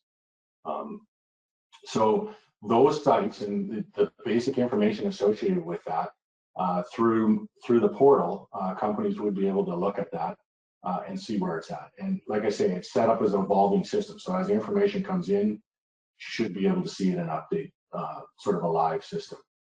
That information could be available for download, I suppose, if we made it available. We're going through the process of setting up a proper enterprise geodatabase within our folks, which would allow Service Alberta to review what we've done to give it the green light to say we could do that. Right now, what we can do is it's on our development side of our database. So for a select group that if they're interested in seeing and contributing to this process and giving us comments and even understanding the preliminary data that they can use in their process right now, as we are doing with transportation and others, we can give you access to see it. But before, we can't give it out until it's gone through the process of our internal vetting with Service Alberta to make sure that we're not exposing the government to any liabilities by giving information out. Perfect. Our next question is, will AEP be creating a professional sign-off requirement similar to the wetland policy?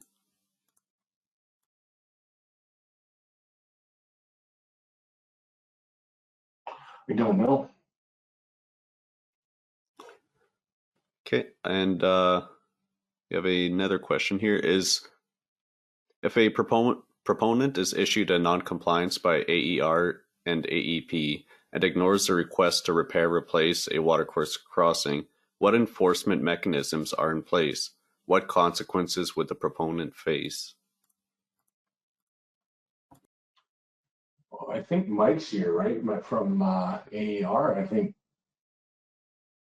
that I'm assuming you probably want a little bit more clarity under that. Yeah, that's a good question. And I mean, I'm going to be clear, I'm not on the regulatory, or pardon me, on the enforcement side, but can you just repeat that question maybe one more time for me, Matthew? For sure. If a proponent is issued a non-compliance by AER or AEP and ignores a request to repair, replace a watercourse crossing, what enforcement mechanisms are in place? What consequences would the proponent face? That's a great question. So I'm going to be fairly general here because, again, I don't have the enforcement background, but there is a system in place of escalating consequence. So obviously the intent initially is to identify that there is non-compliance. It is to work with that proponent on addressing that non-compliance. If there's failure to act or willingness not to act, that's then taken into consideration for an escalation. And so there is policy tools in place that basically can direct proponents to conduct remedial works. If they fail to do so, then that escalates. And at least on the energy side, there's records that are on file basically stating that there is non-compliance, which can be viewed by, as far as I understand, can be viewed by public, and that's can affect stock prices, all sorts of things like that. So there's regulatory tools as well as monetary consequences for that. If there's non-compliance on file, that does have consequences for companies. Within the AER, FIS system, all of the non-compliances are recorded and kept in there, and they're basically managed until they are resolved. And so again, there is multiple potential consequences, and there is ultimately, depending on what the violation is, potential for prosecution. That would be sort of the worst case scenario if there was no desire to comply. So there is definitely multiple tools in place. And again, let me just reiterate, the intent obviously is to work collaboratively with the proponent that's in non-compliance to achieve compliance, because that's ultimately the goal of the regulatory body, is to just have compliance. So I'll leave it at that. If there's some additional questions or clarification required, then I'd have to take that offline and get you an actual answer from somebody in enforcement. All right, thank you for that. So looks like we're running out of time here for the rest of our questions. We do have some remaining questions related to Axel's presentation, but we can always address these in the Q&A session later on. So thank you, Axel, for that presentation. And our last presentation before our plenary session is on the status of Alberta's native trout species and will be presented by Nicole Pilgrim. Nicole is an aquatic species at-risk coordinator with the Alberta Environment and Parks. Her main focus is working with AEP's fish biologists, the federal government, and public stakeholders on native trout recovery along the eastern slopes. Nicole grew up with a love of the outdoors and fish and wildlife, which led her to pursue a Bachelor of Science of Biology and a Master's of Science in Fish Toxicology from the University of Lethbridge. Nicole has worked as a fisheries biologist for over 10 years throughout Alberta, wearing out more than a few pairs of waders. And now, here's Nicole.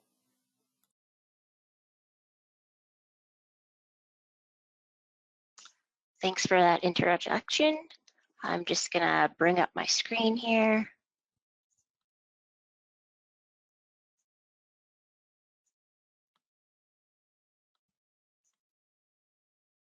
Can you see my full screen presentation?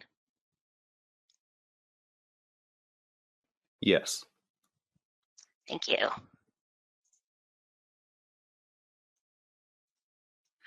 Okay, thanks for having me here today.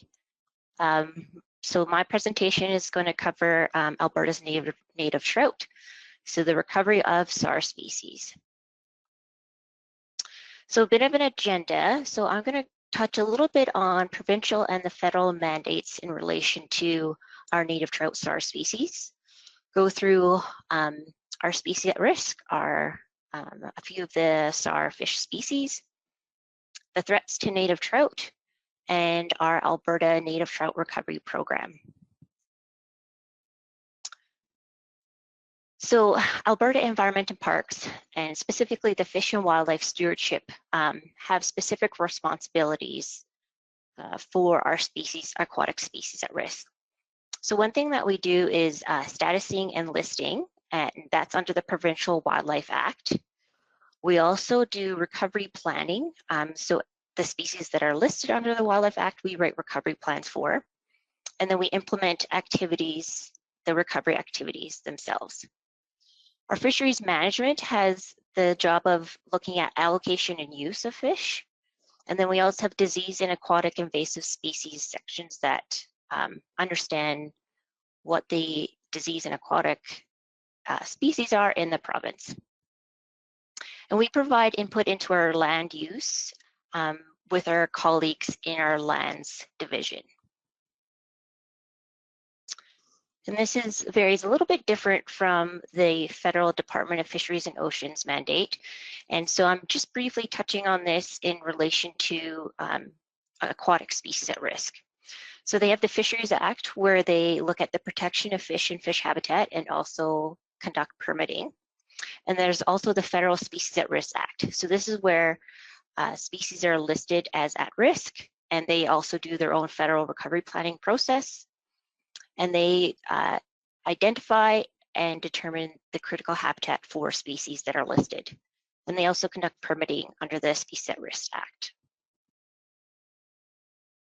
So let's get into the fish. So just a few examples today of some of our at-risk sport fish that live in flowing waters. So before we get into the trout, I wanted to start with Arctic grayling. Arctic grayling are native to the Athabasca Peace and Hay Basins in northern Alberta, and the provincial listing of grayling is special concern. However, currently they are not listed federally, but are important species for Alberta. Mountain whitefish are native to streams across the western part of the province and extending into farther reaches in northern Alberta. They're still listed as secure. However, they're an important cold water sportfish species that we want to keep an eye on, with habitat overlapping for other important SAR species. Okay, now let's start diving into our SAR trout species. And so when I'm talking about our native trout species at risk, I'm referring to West Slope cutthroat trout, Athabasca rainbow trout, and bull trout. And so the provincial listing for these three species is threatened. The federal listing is a little more complicated. West Slope cutthroat trout is threatened. Athabasca rainbow trout are endangered. And then the federal listing separates bull trout into two designated units, the Saskatchewan Nelson populations and the Western Arctic populations. And the southern section of bull trout populations, the Saskatchewan Nelson populations, are threatened, and while the northern portion is special concern. So in Alberta, we treat bull trout as one population within the province.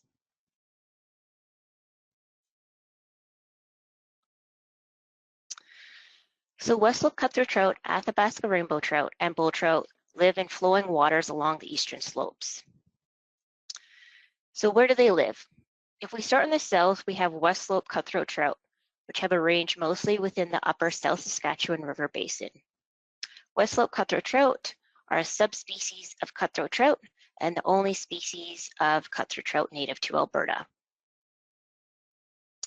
If we go a little more to the north, we have Athabasca rainbow trout, which have a range in the upper Athabasca River Basin. Athabasca rainbow trout are adapted to live in cold, relatively unproductive headwater mountain streams and tend to be smaller in size as adults compared to other rainbow trout. And of course, the third species of native trout is bull trout. Bull trout are Alberta's provincial fish and have a range throughout the eastern slopes. The decision to list all of these species as threatened in Alberta means recovery actions are required, or these populations of native trout will continue to be at risk for further declines and local extinction. So what do we mean when we say that fish populations are threatened in Alberta? So I want to show you a series of maps for the 3 native trout species, which show the historic populations compared to the current populations based on the Fish Sustainability Index, which is a measure of how likely the population is to be sustainable in the future. So this is the historic map for West Slope cutthroat trout. And if you can't see the legend, the darker green means the most sustainable, so higher population numbers, through to red, which is the least sustainable or the most at-risk populations. These populations are shown at a hydrologic unit code, or HUC, 8 size. And the current map you can see is quite healthy populations throughout the range. And then, or sorry, that was historic. And then this is the current FSI map. And it shows that we've lost populations in the black areas and are only hanging on to the populations in red and orange. And if we go up to the Athabasca rainbow trout range, we see that they have pretty good historic population numbers in the upper Athabasca and including in Jasper National Park.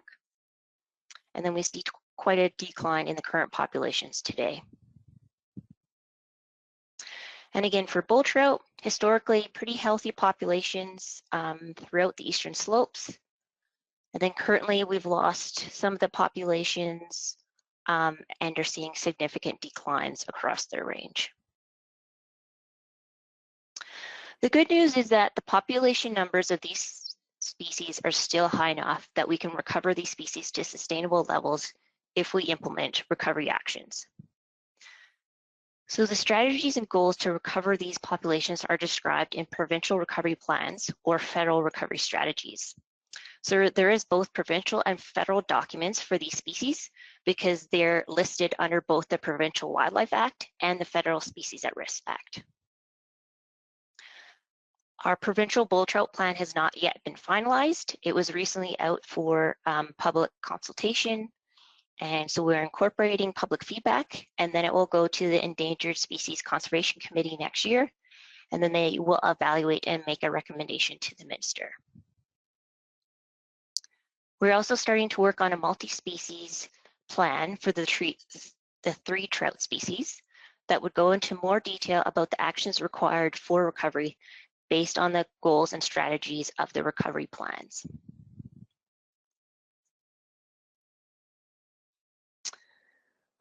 So now let's go through the threats to native trout and what has caused them to be at risk.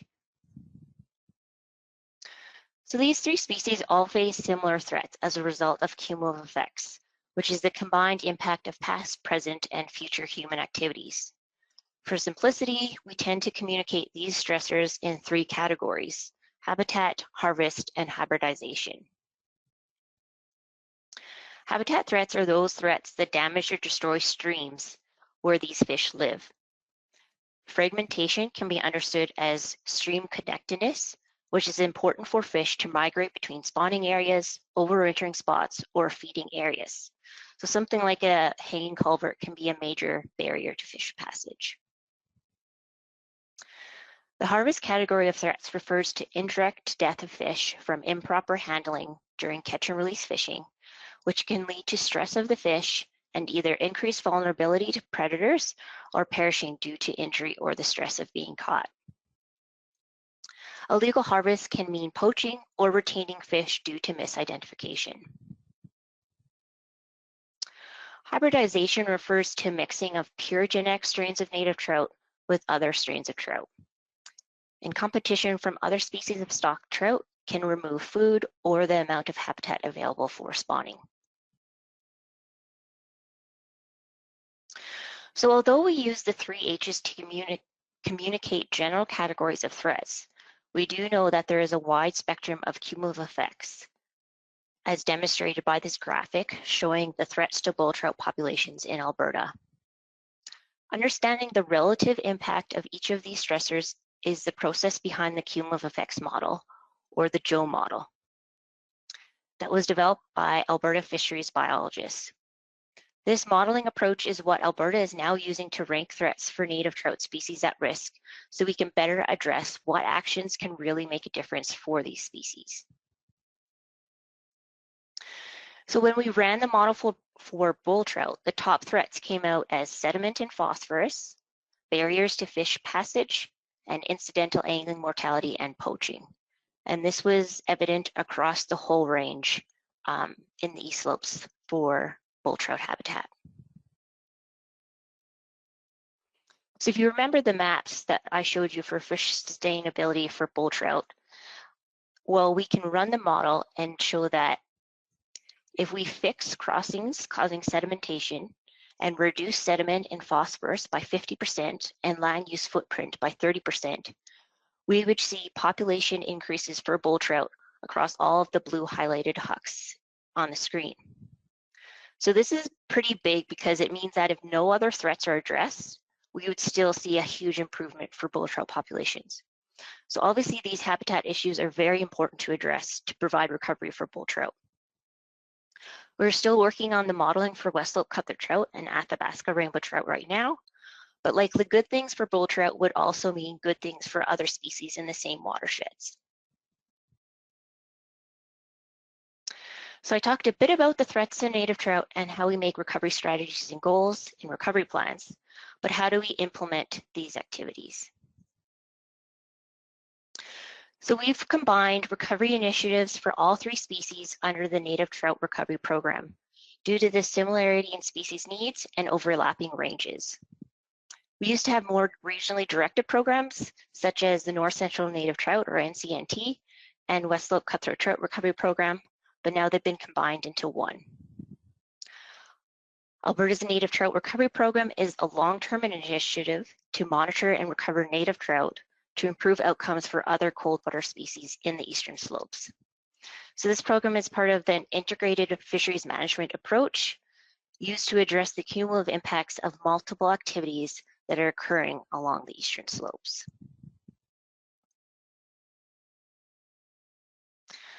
Our integrated fisheries management approach means close coordination with many programs and campaigns that help to improve outcomes for native trout.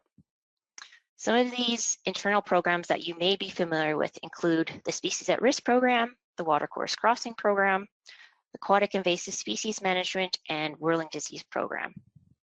Some campaigns include the Keep Wheels Out of Water, Respect the Land, and Keep Them Wet.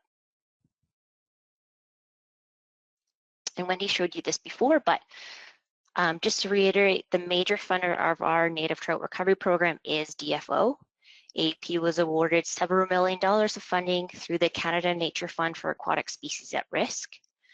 And through this funding, we've been able to provide grants to our partners to collaborate on native trout recovery projects. The group currently consists of Cows and Fish, Trout Unlimited Canada, FRI, ACA, and CPAWS. Based on the large distribution of native trout in the province, we know that we can't recover native trout on our own. It's very important to us to work with other groups and members of the public that are out on the landscape. So I hope I've showed you that working together on native trout recovery is important, and especially for impacts related to poorly constructed watercourse crossings. And something that I feel strongly about is that education can always be improved. You know, education means knowing where fish live and how to protect them when undertaking industrial, recreational, or even living near fish habitat. We can also work together through partnerships and collaborations to improve outcomes for native trout.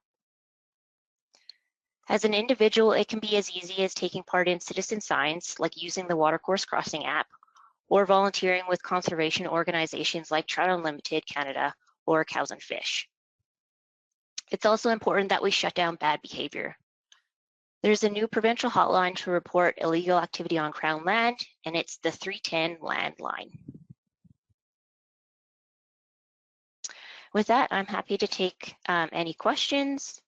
And I'll also just say, if you want any further updates on what we're doing for native trout or other fish and wildlife initiatives, you can follow us on Facebook at MyWells Alberta. Thank you. Thank you so much, Nicole. We'll now have a short Q&A session related to Nicole's presentation. So our first question is, what time frame do the historical FSI maps represent? Does the FSI only take into account population size, or does it account for other factors such as habitat as well? Thanks for that question. Yeah, so the Fish Sustainability Index is based on, the historic is based on the information that we've been able to find about what populations were like. So sometimes those are first-person accounts or old records that we've been able to find. And it's based on what populations were like before there was a lot of human activity on the landscape, to give us kind of a bit of a baseline or reference point. And the second part of the question, I guess, is asking about what does the populations refer to? So that would be the population numbers are based on how sustainable that population is on the landscape. So that considers the size of the population relative to what their habitat can support. So it does take into some of those considerations as well. Perfect. Our next question is, you mentioned phosphorus as a threat to bull trout. Do you know what the source of phosphorus is in the eastern slope? Is it naturally occurring in sediment? Yes, so phosphorus is definitely naturally occurring in soil. So when there's erosion, sediment gets in the waters, but also the phosphorus is mobilized. In some areas, it could also be as a result of agriculture or other types of land use activities. But so there can be local human activities that is putting phosphorus in, or just natural from erosion. Perfect. And our final question for this segment is, how is the invasion of rainbow trout outside of their native habitat, primarily West Slope Cutthroat trout? Yeah, there we go, you got it. Habitat impacting prioritization of crossing remediation? Yeah, thanks for that clarity on that question. So one thing we know that is a big threat to West Slope cutthroat trout is potentially hybridization from historically stocked rainbow trout. And so one thing that we are keeping an eye on is if there is potentially a barrier that's keeping out rainbow trout from the pure West Slope cutthroat trout. That may be a local example of a barrier that we want to keep in place. However, it is still very important for West Slope cutthroat trout to have connectivity to their spawning, feeding grounds. So they do need a reduction in the barriers so that there's stream connectedness. And so we do have, like, the local regional biologists have reviewed the barriers that need to stay in place to protect the pure West Slope cutthroat trout, and we've identified most of those. So we are keeping an eye on and considering this when there's any remediation of crossings. Perfect. Thank you for that, Nicole, or thank you for that presentation, Nicole, and to everyone who asked questions. All right, we'll now go ahead and begin our plenary session moderated by Matthew Piper. Matthew is an ecologist and science communicator and co-founder of Fuse Consulting Limited. He has facilitated complex collaborations involving organizations with tricky and often competing interests. He draws on these experiences to help advise organizations on collaboration and science communication opportunities to break down barriers and achieve their goals. Without further ado, I will now hand things off to Matthew Piper.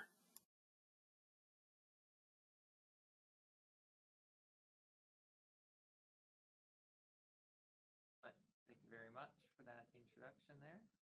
Just getting our questions up ahead of us here. So Thank you very much for involving me in the session today. I can't hear you there, Matthew. Okay. Yeah, just coming in a little bit low. Okay, let me just try another setup here. Okay, is that a little bit better? Perfect. Loud and clear. Okay, excellent. Great. Well, thanks very much for the invitation to help moderate the panel discussion here today. Our goal here today with the panel session is to create a bit of space to learn from each other and to identify some significant steps forward related to watercourse crossings. And so, really consistent with the goals of the AWC3 initiative, the panel that we pulled together today is intended to assist identifying ways to help with the recovery of lost, isolated, and damaged fishery habitat from poorly installed and maintained watercourse crossings. So our hope here is that by sharing knowledge and experiences from a wide range of perspectives, that we can hopefully achieve these goals more quickly and more effectively. So we're very fortunate today to have a total of 8 panelists who represent quite a wide range of perspectives. So it's a great opportunity for all the webinar participants to tap into some experts in the field and to really learn from them about their experiences related to watercourse crossings. So our panelists that we have today are Sean Beattie. He's the Manager of Reclamation and Remediation at CNRL. We also have Ben Poltorak. He's Project Manager Northern Operations at Earthmaster Environmental. We also have Mike Hunka on the panel. He's a Senior Fisheries Biologist with the Alberta Environment Regulator. We also have Michael Wagner. He's a Forest Hydrologist with Alberta Agriculture and Forestry. We also have Dustin Twin. He's a counselor with the Swan River First Nation. And then we have Wendy Harrison, the manager of the Alberta Watercourse Crossings Program, who we've heard from already today, as well as Nicole Pilgrim and Axel Anderson. So again, a wide range of perspectives here, lots of potential for some great conversation, I think, and again, a great opportunity for the webinar participants to tap into some of the expertise and the knowledge on this panel here. So what we wanted to do first is that we have a few questions to kind of get the panel discussion started. As you've been doing throughout the day, there's an opportunity to enter questions into the chat function or the question function on the right-hand side of your screen. So if you're able to do that, essentially if you enter it in the question function, it comes up on our screen and Matthew and I can both make sure that we're forwarding those questions to the panelists. Because we do have a wide range of perspectives on the panel, you can either feel free to direct your question to specific people. So maybe just let me know in the question function who you're targeting that question to. And if you don't know who you want to direct it to, or if it's a general question, then I'll likely direct it at a few of our panelists just to try and hear from the diverse perspectives. So without any further delay, I think we can jump right into some of the panel conversation here. So the first question that we wanted to start off with is, how much time do roadway owners have to react before it's too late and extirpation of key fish species might occur on the landscape? So I think this is probably a fair one to direct at either Wendy, Nicole, or Mike Hunka, if one of you wants to chime in.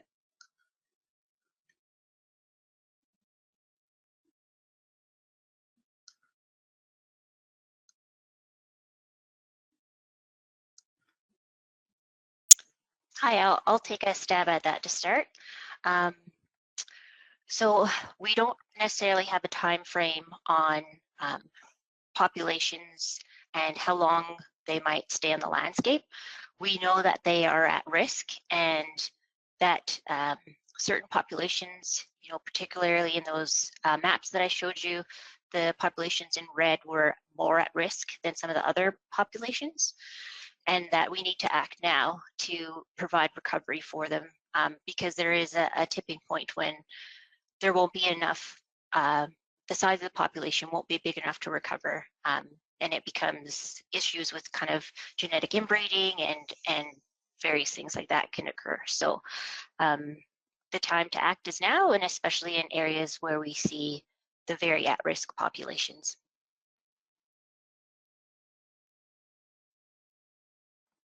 Thanks, Nicole. And I might just add, It's important to recognize that this is very much population specific. So it's going to matter which watershed we're talking about, what the population densities are in those watersheds, as well as what the cumulative effects are in those watersheds. So I think it's important to keep in mind that while that answer would help to potentially maybe expedite some of the remediation, we do need to ensure that we keep in mind that we are on borrowed time.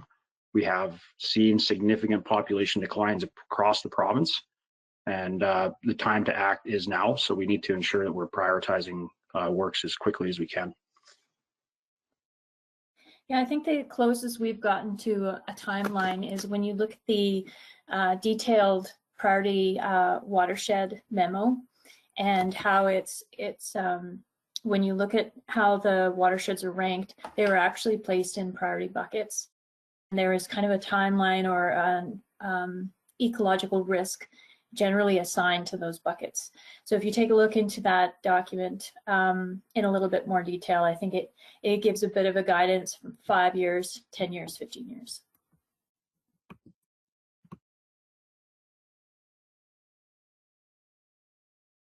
Excellent. Thank you all. Next question is, how can we maximize collaboration in addressing watercourse crossings? And I might direct this one to either Sean or Mike, or pardon me, Dustin Twin.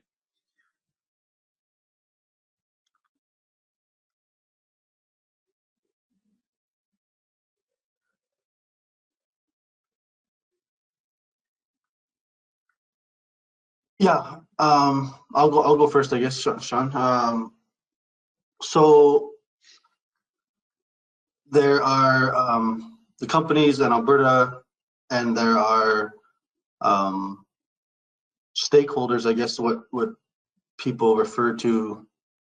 Often we're put in that category of stakeholders. But to me, and in the work that we've been doing in our area, I think the most potent collaborations out there right now are kind of outside of that conversation. I think there's a really big capital problem, like that 18 million or 22 million. I think even just addressing the Alberta transportation crossings on our one highway in our territory is going to stretch $18 million. It'd be pretty tough. I think $18 million, if we're all really honest about the situation, is kind of a drop in the bucket. And so I think there's huge capital needs to address some of these issues. And so I think at the same time, there's a huge, there's a lot of environmental impact investment dollars out there on the market. And there's a lot of companies that are trying to up their ESG reporting and all those things or whatever. There's a huge backlog of environmental type funding available. And so there's kind of an issue of, like, if it's Alberta trying to access that funding, or if it's companies trying to access that funding directly, there's a big barrier, because it's very hard for those organizations and those companies to invest in companies that, or governments that you have the responsibility, or you have the impact, or you're supposed to be managing for those things. So it's hard, you can't access that funding directly. I think it needs to be like, well, we're having some success as an Indigenous community because our rights are impacted. Like, we can't fish Arctic grayling in Alberta, we can't do some of these things, so our rights are impacted, but we're not the people that own the crossings, and we're not the people that manage the crossings. We're just the rights holders that can't practice our rights because of those crossings and because of those impacts. So I think there's a big opportunity, and we're seeing that opportunity to tap into these big capital pools that are out there to address these problems on a bigger scale. It would just be getting past all the regulatory stuff and getting past those types of traditional economic and regulatory issues that kind of prevent some of these things from happening sometimes.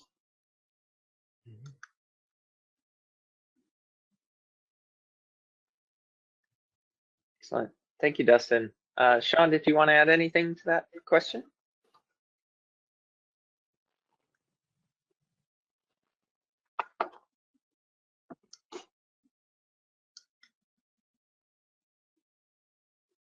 Sean, just in case you're trying to get through, you are on mute right now.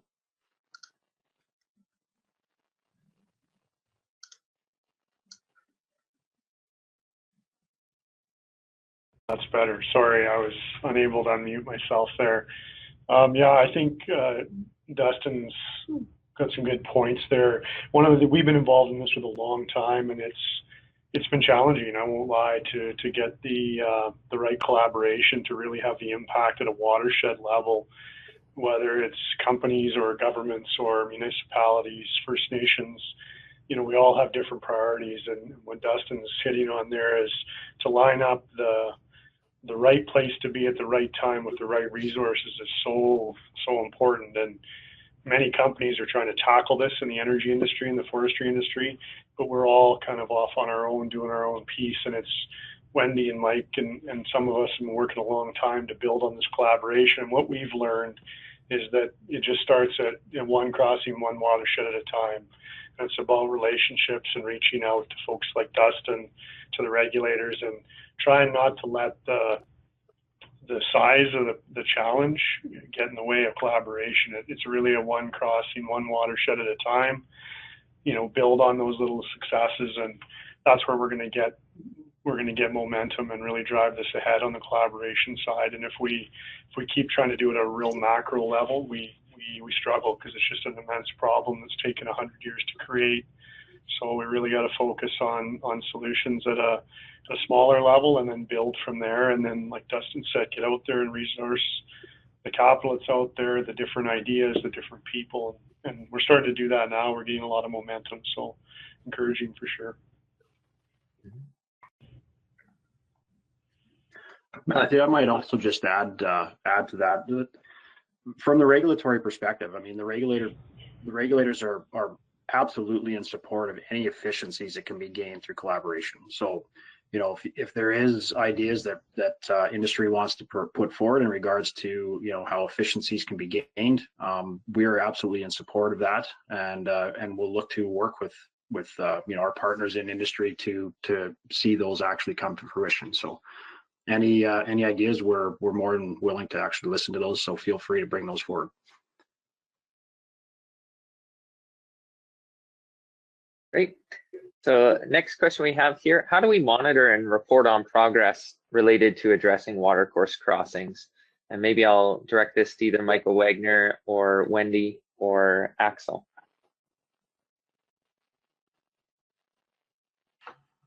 I can take that first, Matthew. Yeah, you know, I think that once we settle on what metrics we want, I think the reporting becomes pretty straightforward. It's a matter of having access to the data, and we can roll that up. Once we have the metrics, you know, working with the various comms departments to try and get that information out, I think will be important. At this stage, I think we've settled on the metrics, and you know, the technical side of understanding what benefit all the proponents out there have achieved already and what benefit their plans are likely to achieve, I think is pretty straightforward. Like, I think that's an easy step to the next bit. Just to follow up on what you know, Dustin and Sean were saying, one of the things is, as we put together our database, that macro picture is quite phenomenal. Like, I've kind of had an inside view to this as it's come together, and as I started to work with transportation, I didn't really understand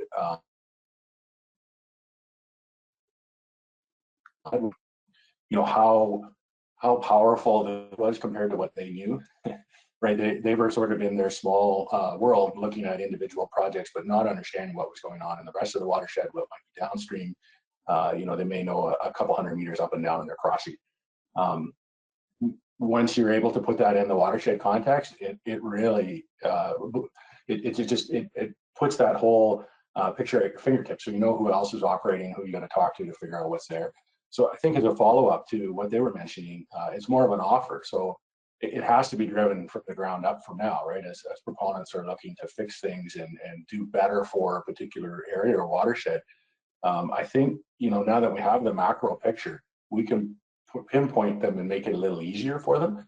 You know, the hard work is still on the ground, but being able to see what's going on around them is quite interesting and powerful, and happy to share. whatever's access needed, I guess, at this stage and acceptable.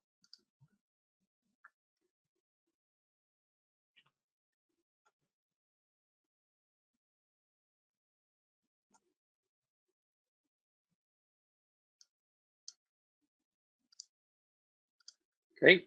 Okay, thanks very much, Axel. So next question is, how do we ensure the work is being done properly? And then we aren't just replacing a similar problem. And I think this is in relation to reinstallations or changes to crossings and things like that. So maybe a nice look at an operational perspective here. Ben, do you want to happen to take this one? How do we make sure that we're not just replacing similar problems when we're trying to fix these crossings? Yeah, thank you, Matthew. I'll give this a start here. So I think the first step is really collaboration. And I think venues like this and venues like AWC3 and some other higher level venues are great places for all of us to come together and discuss some of the past failures, experiences, as well as the research, as well as the legislation and new ways forward to solve old problems. And places like AWC3 is a good place for that to start. I also feel like collaboration out in the field is also key, and this is between all industries. This is between oil and gas, forestry, First Nations, even recreational users. I think this level of collaboration is really key to getting it done in the first place, in particular out there on the land base. I'd also like to take a minute to emphasize the importance of planning.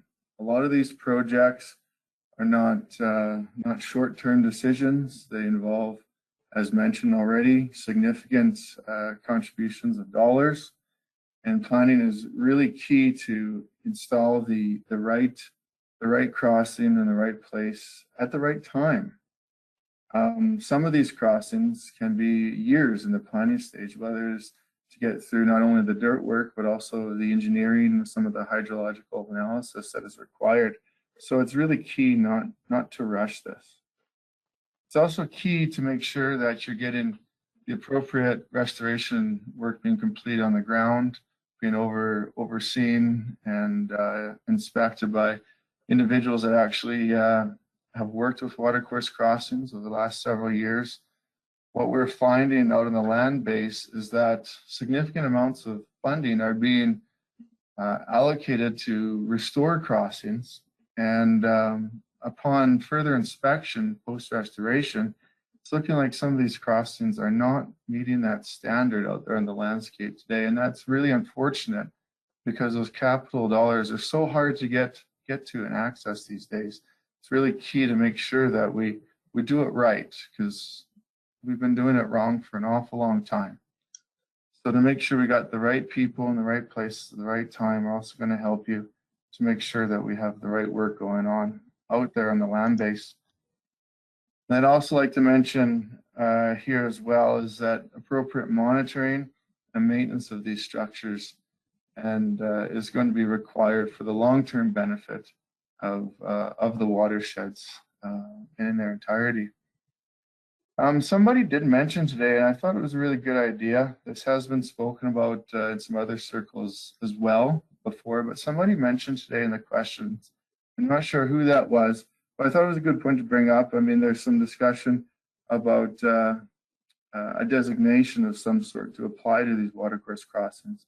I know we have the Quace designation as well as the wetland designation, which are both very important, but it looks like there might be a role or a need for this type of designation in terms of getting some of these crossings done appropriately and completely in the best interest of our entire watershed and, of course, ecosystem functions.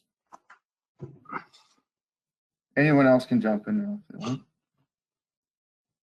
Yeah, Ben, perhaps this is Michael Wagner with Alberta Agriculture and Forestry.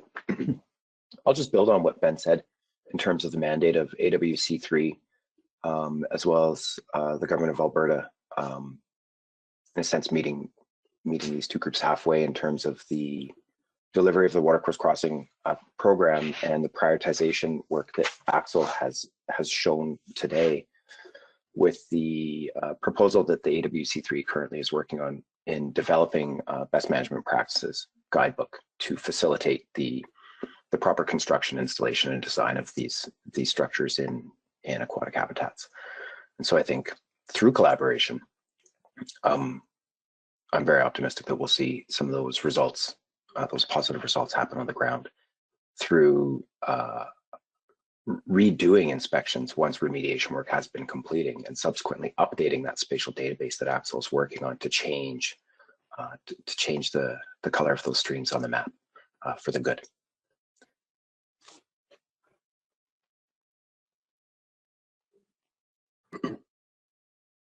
And maybe I'll just also add to that quickly.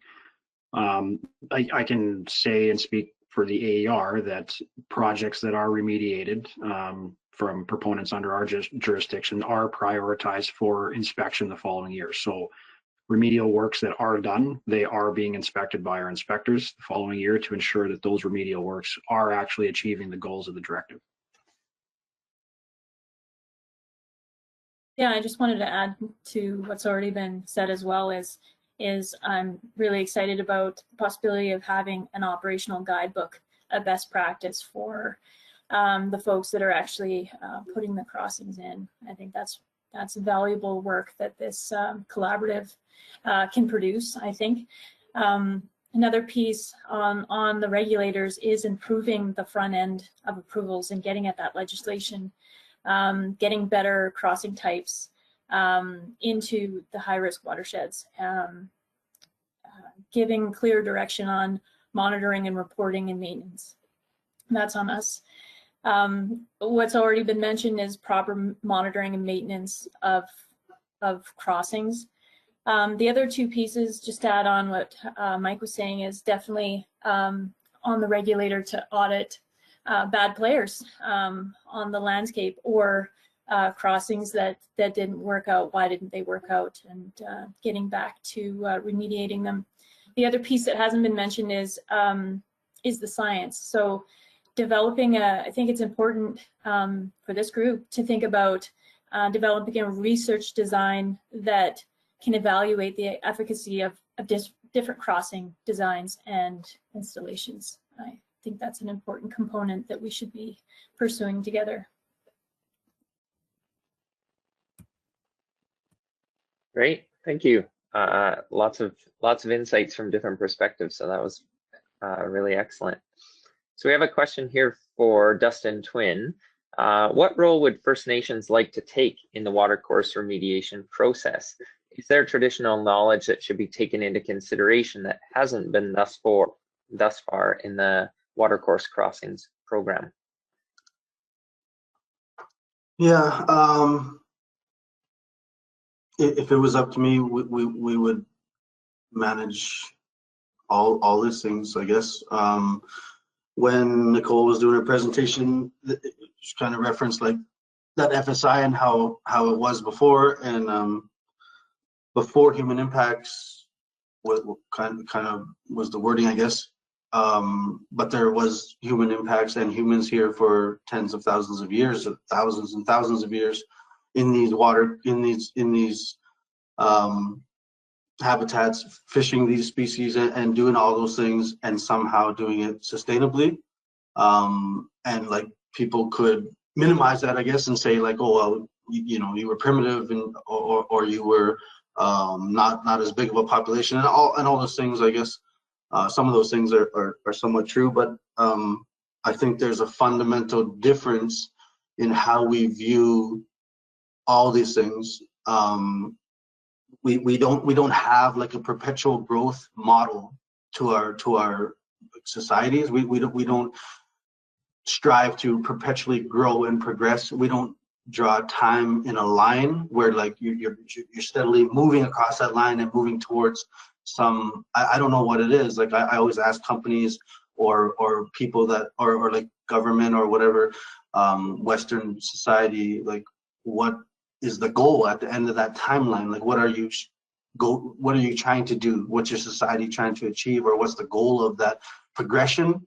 And everybody's like, even in their own life, like, oh, you're not going to school, or you're not like progressing, you're not growing or whatever, but what are you progressing towards? And so I would say that the traditional knowledge is that we view time as not as linear, but as a circle. And so we pay attention to, like our calendar has 13 moons, 364 days. That's not a man-made system or whatever. That's how it actually works. There's that many moons. And so if you understand each one of them, they come around every year. It's the same activities you're doing every year on those same moons. And so that day is not part of a big line. It's a point in a circle that comes around every year. And if you maintain an equilibrium and a balance, that day will be the same next year. And if there's big macro changes in climate and whatever, you can track those things because you know exactly what that day is. You've taught your kids on this day, it's the start of us picking berries or us harvesting fish or us doing this and that or whatever. And so if we take care of all these things and we monitor them closely, we know when they're changing and when we have to change. We don't assume that we know better than a tree how to be a tree, or know better than a fish how to be a fish, or that we can manage all those things and we can have whatever impacts we want on those things because ultimately we can manage it. We're the top of the food chain or whatever. We don't have that perspective. A tree is so perfect at sustaining life and doing what it's supposed to do. I'm not nowhere near that. And all of our stories and all of our history is like, you can't do that. You have to learn what little you can from those things. You can't sleep outside like a bear and whatever. He's better than at living in his habitat than you are.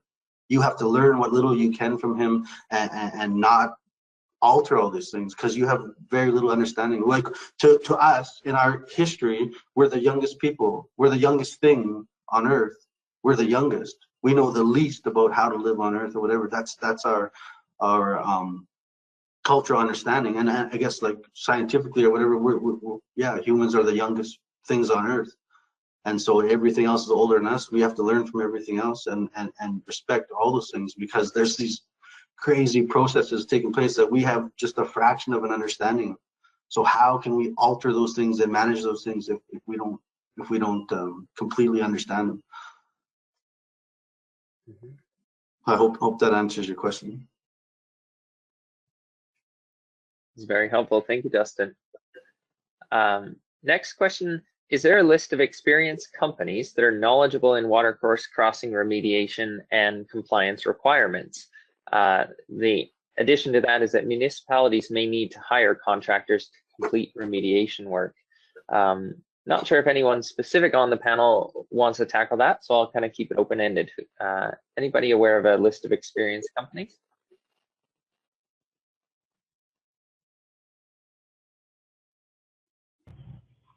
That was directed directly to what municipalities might require. My answer to the specific question is no, I'm not aware of a list. But when we wrote the grant application process, we did put a component in there for capacity to do this, right? So, understanding that it was not just the municipality itself that would be doing this, but they would have to be bringing on firms and groups that would be able to meet the objectives of the program. So that is a criteria that we require and we evaluate on proponents under the grant program. So not a direct answer to the question of whether or not there's a list out there, but yes, we are aware of sort of the basic requirement and knowledge required to pull this off correctly at a variety of different stages, from inspection through to planning associated with it, all the way through to the engineering, design, construction, and post-monitoring, post-construction monitoring to make sure these things are done as expected to meet the objectives of the program. And then is there a formal list? Not that I'm aware of, but are there folks out there that are better or have a history of doing this well? I think so, absolutely. And interested parties that have reached out to me, I've informally sort of mentioned a few that perhaps they may want to chat with, right? So I'm sure it's not exhaustive, and I'm sure there's a variety of different folks on this call that could probably fit on that in that informal list as well. Yeah, and I might just add to that as well, Axel. I think it's important for the attendees to understand that, you know, as government representatives, we cannot necessarily rec certain, you know, service providers over others. That's, you know, that's not our role. But, you know, if I put myself in the position of trying to hire somebody, I think what I would be asking is questions around, you know, what previous experience do you have? Can you provide some examples of the previous works you've completed? You know, and do your, the people that you are hiring to do these works do have some previous experience and can show success in achieving the goals of the program. So just, yeah, maybe it would be nice if we had a list that you could go to, but yeah, I think it's important to understand is, you know, as government employees, we cannot necessarily direct works to specific contractors. So just to keep that in mind.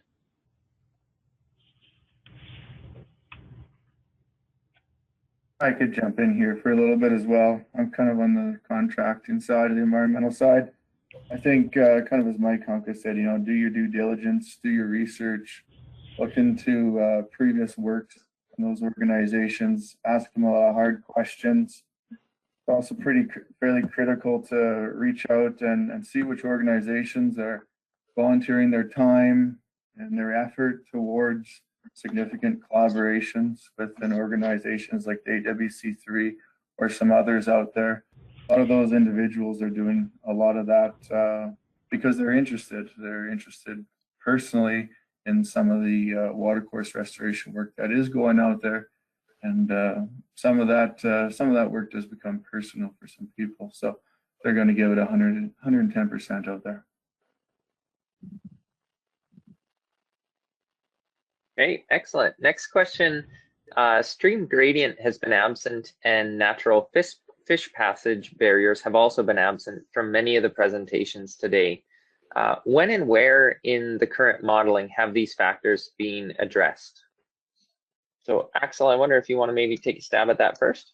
Yeah, so you know, I mentioned that maybe quickly in the presentation as put it under the category habitat modeling, and then the secondary component is sort of what I would classify as local knowledge. You know, generally the regional biologists that work for AAP, the proponents, people that know the area well, right? So we're relying heavily on the latter right now, right? So another good example was just brought up of a known barrier that might be important from a genetic barrier. Rainbow trout from intermixing with pure strain cutthroat, like that. We rely on the regional biologists to provide that type of information. Could we do a better job of habitat modeling to get at some of those things, the natural potential natural barriers, the slope breaks, the amount of and type of habitat through modeling? I think absolutely we can, and it's on our list of things to look at over the winter and figure out how we might incorporate that type of information in our process.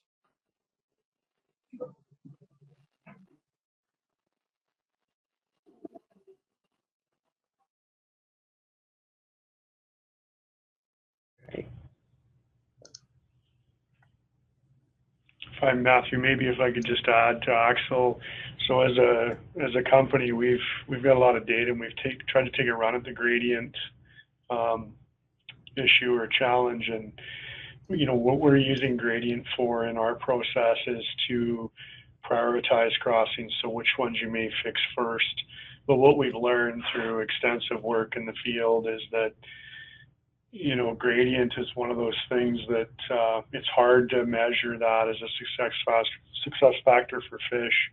We have found fish in the darndest places, up on the sides of mountains, on the top of escarpments, where they've gotten past many barriers. How they got there, why they're there, we're not sure. So we don't use gradient to rule out any repairs or any work. We're just using it to prioritize, and maybe you get to the lower gradient crossings first for some of the species. Maybe you get to the higher gradients for other species. And we're in the real early stages of that, but I think there's a lot of great work to be done there to bring that into the modeling. Yeah, and perhaps just specific to crossing planning and restoration. If we're talking about gradients through the crossing structure, that can be a very important factor on whether or not these crossings are passable. And so it's not necessarily just the embeddedness of the culvert or the substrate within it, but the gradient within that structure actually can potentially be a barrier in and of itself. So when planning these restoration works, it's very important that we're doing an assessment, upstream outside of the area of impact of that crossing to understand what the natural stream gradient is over, a various subsets of assessment points. And that's what we should ultimately be trying to replicate within these crossings is a representational gradient through that crossing structure, which will then support movement of those fish species up and downstream of that structure.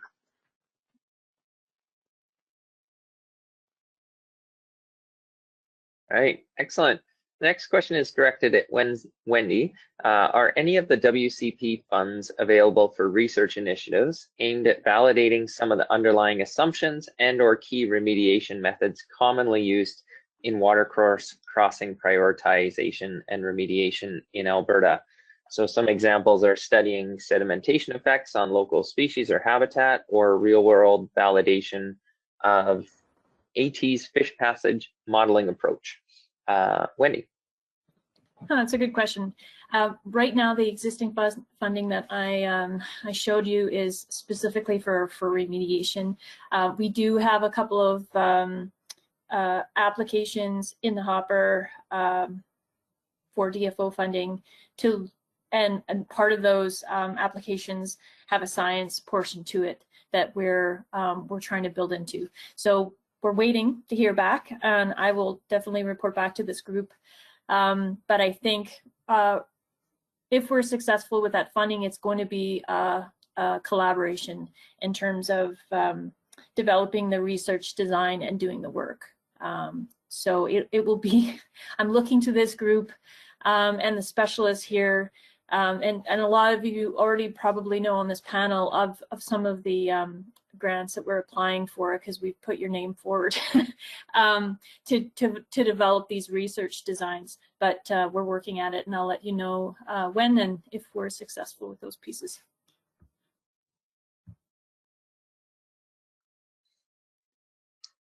Excellent. Next question. During the design process, there are different methods for determining fish passage through watercourse crossings, and most are imperfect or have inherent issues. Is there any intention to provide more prescriptive modeling methodology at a provincial level?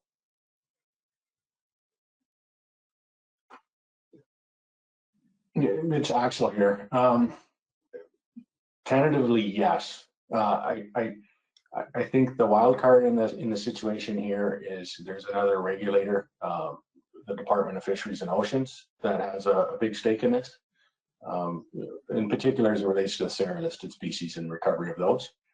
But yes, reluctant to open up what all the good work has done there before, but there is, and it was just alluded to in the other question there too, right? The discrepancies between what transportation is currently doing and potentially what other regulators would like them to do, and whether or not there's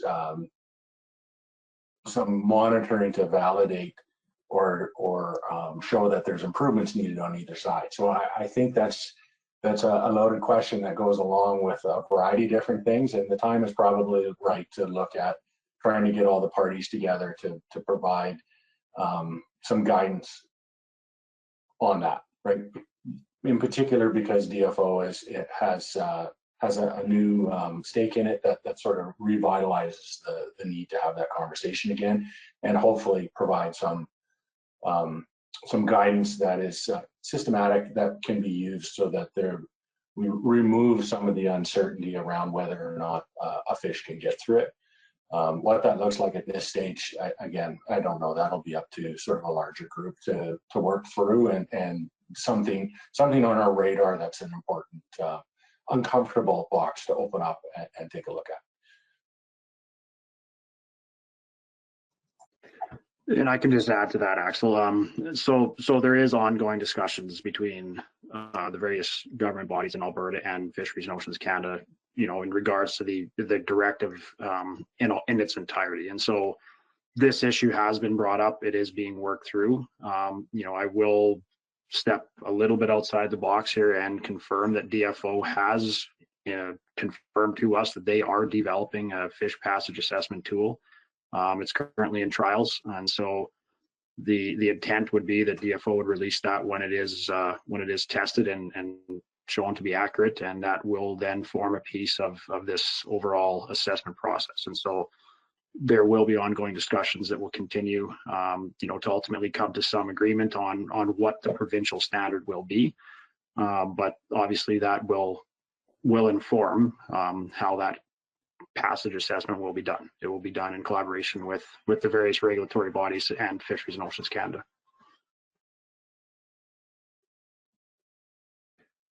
And this might be a good opportunity to bring up the provincial guidebook again. I know Wendy had mentioned it, and we can also insert it here.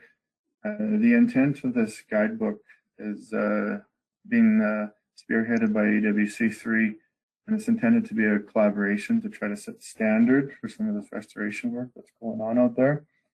And it is definitely an onerous task, and work on it is definitely just recently begun. But the intent of the book will help to quantify some of these questions and produce a provincial-wide standard with regards to the remediation of these watercourse crossings in Alberta.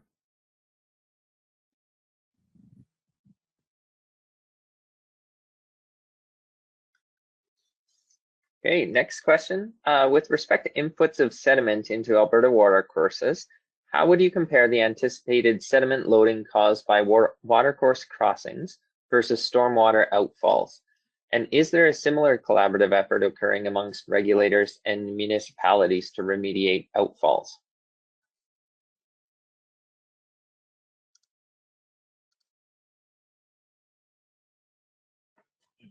Yeah, good question. I don't know. I would assume there is, right? They have guidelines and criteria that they have to meet as well. I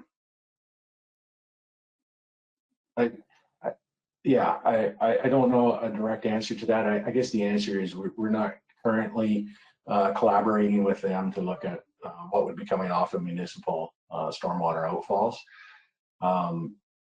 However, I guess if we were to step back a little bit, a large portion of the land base that we're talking about, the dominant uses are recreation, forestry, energy, and maybe a bit of mining and other things. So I think our focus, and we've definitely put this on our radar for follow-up after Christmas time, is trying to get that group on the same page. So the recreation, the roadway crossings, and what forestry has been doing already. There's been a fair bit of work there with Mike Wagner and when I was there as well, trying to get alignment on that level as well, right? So that we have some understanding how that might come together there. And then, good point. Municipalities and potential issues there. We might as well put it on the list to understand how they are and their contribution levels too. I guess from my perspective, what I'd like to do is move from sort of a qualitative assessment to something that we can quantify. So, an estimate of either cubic meters of sediment input per year, such as British Columbia would use, or something like tons per year per crossing, which is something commonly used in the U.S. Forest Service and tools that they support. I think moving that way would allow us to less subjectively understand the relative contributions of different crossings themselves, different sectors, and have a common standard that we can then drive towards showing our improvement towards these metrics, right? So it's a quantitative number that we can then say, this is the current state, and then with our repairs and our maintenance, this is where we're driving it in the future. So that as a nutshell, where I'd like to go with that. The stream crossing, the fish passage issue is there, right? It's very mature. It's been around for a while. Upstream distance with some modifiers has been used for quite a while for prioritization, and I think we'll use that from a reporting perspective. And then the sediment side of things, I think we're close to it, but it just needs a little bit more work to get it into that same sort of maturity that the other vein of this program has already accomplished.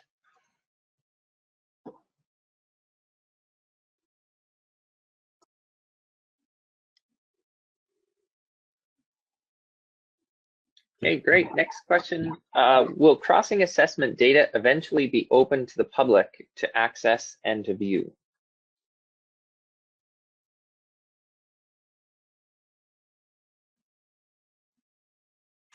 So Axel here again. Not likely, right? So I guess as a qualifier, it would be nice to understand what level of access of information that the question is asking. So, you know, information that's provided under the directive to meet the objectives of it. I think the intent is for that, for sort of what I've been calling the inner circle. Whether or not we want to report on locations of crossings where we think they exist and whether or not an inspection has been received and the condition of it, I think down the road that would be achievable. You know, very neutral. It is showing the progress and the good work that a lot of the groups are doing towards recovering, in particular, you know, fish species of concern or threatened fish species. Immediately, I would be liking to report on the watershed scale metrics. So, you know, there's been some questions around reporting. How do we do that? I think that would be the ultimate goal. First is to roll this information up and show current state of the watershed and where it's heading, based on the plans that have been submitted by the proponents and the work that the regulator's been doing with the other folks. From there, hopefully we can move to showing some of that information down the road. Yeah, I agree with you, Axel. I think it's really important to report on the state of the watershed and successes for sure, and to see how that could be displayed and be informative for folks. And I'm also interested in the Canadian barrier database that the Canadian Wildlife Federation is developing, and how that can benefit both of our programs provincially and federally. So I realized Nick had given a presentation last month on it, and I believe it's out for, believe people can access it and take a look into the system. I'm not sure if he's on the call right now and he can extrapolate, but it'd be good to see how they could complement one another for sure.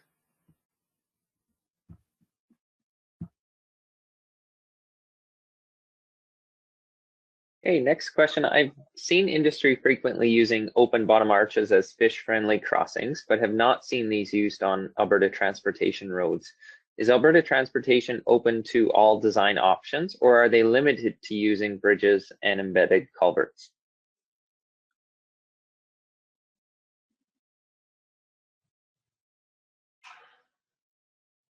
We don't have anybody on the transportation on the panelists, do we, Matthew? I don't think so. Nope. Okay. But I would say at this time, yeah,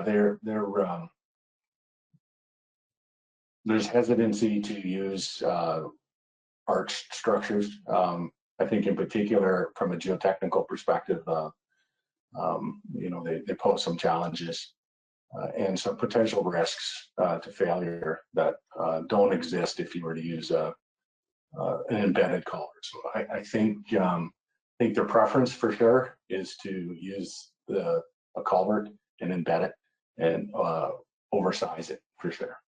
That's what's been articulated to me. And if I was to give any more justification behind it, I would be speculating. So I don't really know why that's their preference over arch structures.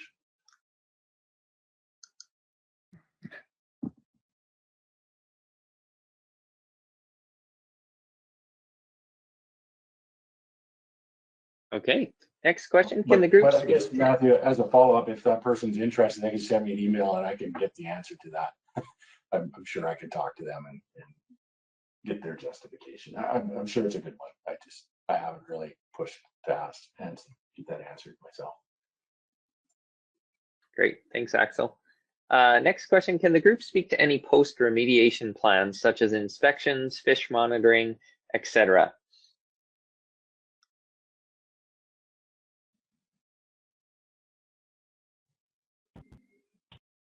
I can speak to that from a proponent point of view, Matthew. So some of our larger projects, obviously what we're doing is a post inspection the following spring, and then we're doing 2-year inspections. And then some of our projects, I know Dustin's group has been doing some work on the same crossings to understand ecological factors, water temperature, fish moving up into those reaches that are open, stuff like that. So that's starting at a smaller level now. I'm sure the province and the AER will do the same, and I'll let Mike and Wendy speak to that. But one of the things that we're really working on is trying to reframe our crossings and assign owners to them, and not let them become something the company owns or an area owns, but assign a person to own the crossings. And what that does is it causes lots of inspection, lots of ownership, lots of maintenance comments. So that's where we're really trying to go, is once these things get remediated, we want to ensure that the money we're spending is of good value, because if it's not, if the fish aren't making it up to these upper reaches, then we need to understand that from an ecological point of view. And then we need to shift our spending to where it's of best value as an industry, as a province. But I think there's all kinds of opportunities here to do early work on these watersheds as we start to open them up and ensure that the fish are actually getting there in a timely manner. And it's not going to be immediate, but there's lots of opportunities there for sure. Yeah, and I can just jump in and speak from the AER's perspective. As I had said before, any remedial works that are completed, they are prioritized for inspection the following year. And so that ensures, like I said, that we are, getting success in regards to fish passage. We're re-inspecting those crossings after remediation to ensure that they're meeting the criteria of the directive. And so those, I can say for sure, are prioritized for follow-up inspection the year after. Yeah, and so Sean mentioned some of the work that we're doing, and as I mentioned before, we're doing EG&A monitoring of species in the different watersheds within our traditional territory, and we're starting to also implement a lot of. We're starting to look at implementing using IoT devices and having a constant feedback loop from whether it's water, soil, tree growth in different areas, and all these different things. So to have like real-time constant feedback loop as you make changes in the for us, it's, I guess, our traditional territory, just knowing kind of up to the minute what impacts those changes are having, whether it's looking at projects that are going to be built or looking at restoration or remediations or whatever, just being able to accurately constantly monitor those changes.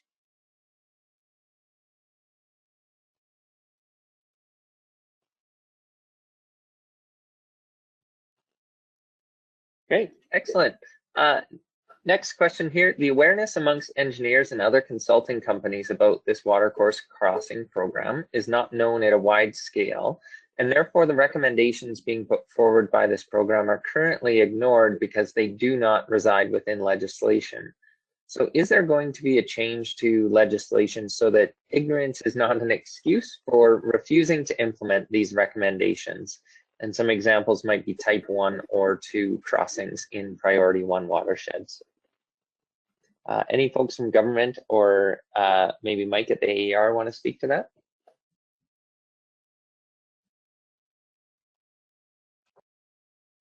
It's Axel here. Governments and regulators are big entities, right? We're not huge, but we're big. And if you think of, there's been questions asked on the compliance side of things, and this, from an approvals perspective. So if you think of approvals as one group, compliance as another, and then for us, operating under the directive, we're really focused on the companies and the proponents that have, been part of this all along, or new adopters, but that are some of the groups that actually led to the development of the directive, which is signed by our previous ADM to give us direction as to how we run our program under the Watercourse Crossing program in general. So we have avenues into those other components, whether it's on the compliance side, whether it's on the regulatory side. But if those questions come to us, of course, it gets forwarded to the right department. So from a regulatory perspective, or from a applicant perspective, putting in a new application, the hope is, at least on the lands, and Mike is here, and I think AER would be similar, that there's consistency in understanding that the Watercourse Crossing program policies have made their way into how they do their business as well. So in the high-risk watersheds, they have guidance and information to mandate that particular crossings get put in particular areas, and they do their business the way they do their business. And then on the other side, on the compliance side, the compliance folks, when they find something that's not in compliance, if it's a company that's not self-reporting and operating under the directive, then they would do whatever they do on the compliance side, whether it's through AER or through the lands group in our side too, right? So, I'm hopeful that, companies, I'm in a good spot in the government for a real nice time, right? I'm the middleman, I'm the carrot program. We're the groups that are supposed to help coordinate and promote the good work of all the companies that are trying to put their foot forward and solve this big problem, through collaboration and reporting of the good work. There's new things that come on the land base, and that is really the role of the approvers branch. So as new applicants come in, conditions that are put on the front end on new things coming forward. And then there's all the companies that maybe are alluded to here as well that aren't aware of the program and are made aware of the program sort of through the compliance way. And so, ideally, as we move ahead, there'll be more alignment amongst all of us. But, as a relatively new member to the program, it seems like there's been pretty good alignment and awareness across the different regulatory groups of this program. Whether or not that's filtering down to everybody that owns crossings, maybe the question is, maybe we have a little bit more work to do on our end to get that word out, perhaps, right? And point taken. Rather than a question, I'll take that as feedback to our program that perhaps we'll incorporate into next year's work and how we move forward on this. Yeah, well said, Axel. It's definitely been an evolution, this initiative, into a program, and going from whether it's a spatial scale. I think I could add a couple cents here to the discussion. I think one very important thing is as a professional to ensure that you are working with others and ensure that you are actively participating in collaborations like this. These sorts of webinars and seminars are great places to find that information and to keep yourself up to date with the current legislation. I think this is also possibly a point where I can mention right here is if you're a professional and you hold a professional designation and you're doing things out there on the land base and you may not be up to date with the current legislation, you may in fact be offside, and not completing your due diligence may come back to haunt you later on. So that's definitely something to keep in mind from a professional level, and your professional designations and your criteria, as well as your insurance, that you need to keep up to date with the current legislation on topics that are changing and changing fairly quickly. You need to keep yourself abreast with what's going on. Sorry, Wendy, if you want to finish up your thought, that'd be great. Yeah, I was just commenting on the program has been evolving and influencing geographically, as well as the kind of the scope of our stakeholder groups. We're trying to push out to our rec engagement folks on trails. We've pushed out to municipalities this past year. We've been influencing Alberta Transportation for about 3 years now too. So yeah, that communication engagement's essential, and leading in on the AWC3 to help us with that is important, as well as, you know, after a reorganization in the government, re-communicating the program and the tools and the direction of the program internally with our regulatory and approval staff is important.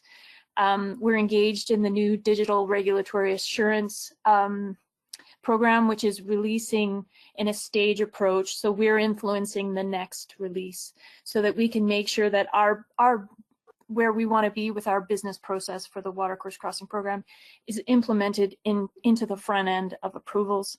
So this directive, you'll see, is influencing legislation, and it will influence the code practice.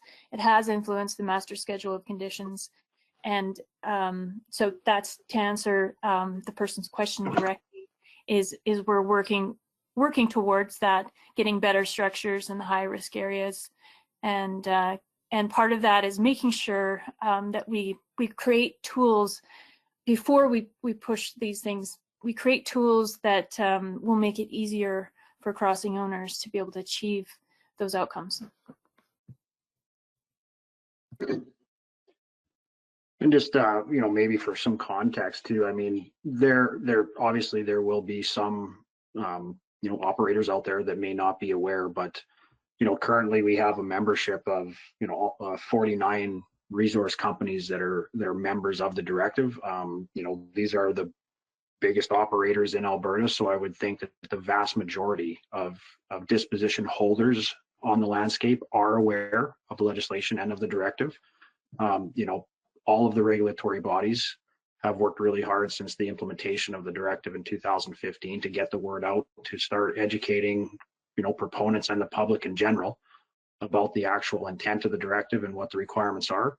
And you know, I've seen vast gains, I would say, in compliance and interest in doing the right thing in the last few years. So I agree that problem may be still prevalent in some instances, but I don't think it's you know, it may not be quite as common as it once was.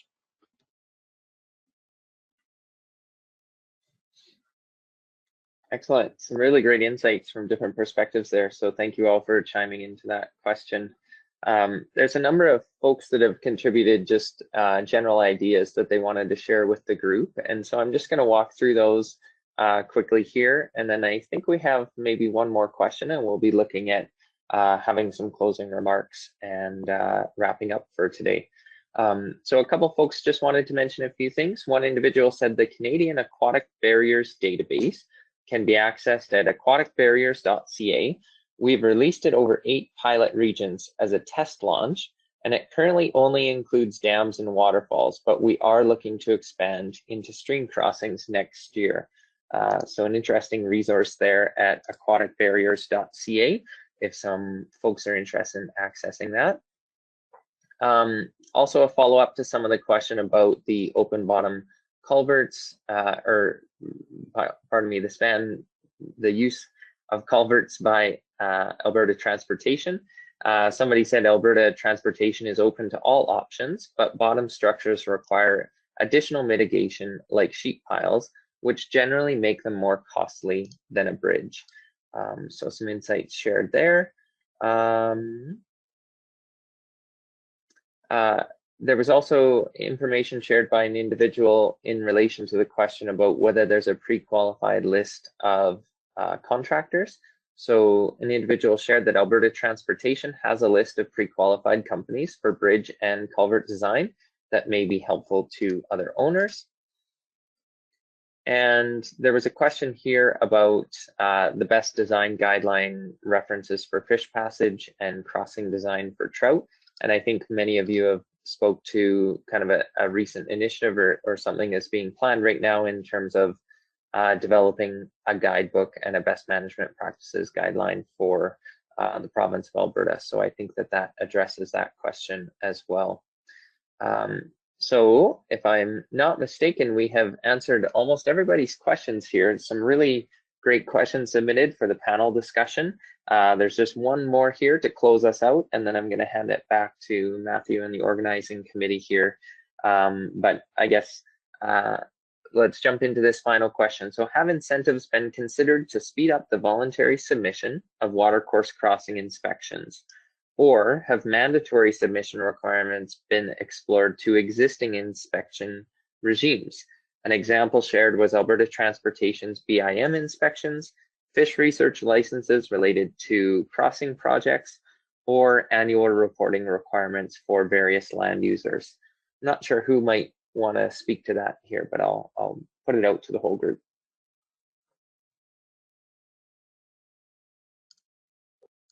Could you repeat that, Matthew? That was whether or not we're considering sort of moving to a mandatory reporting model. Yeah, so I'll read the question again here. Have incentives been considered to speed up the voluntary submission of watercourse crossing inspections, or have mandatory submission requirements been explored to existing inspection regimes?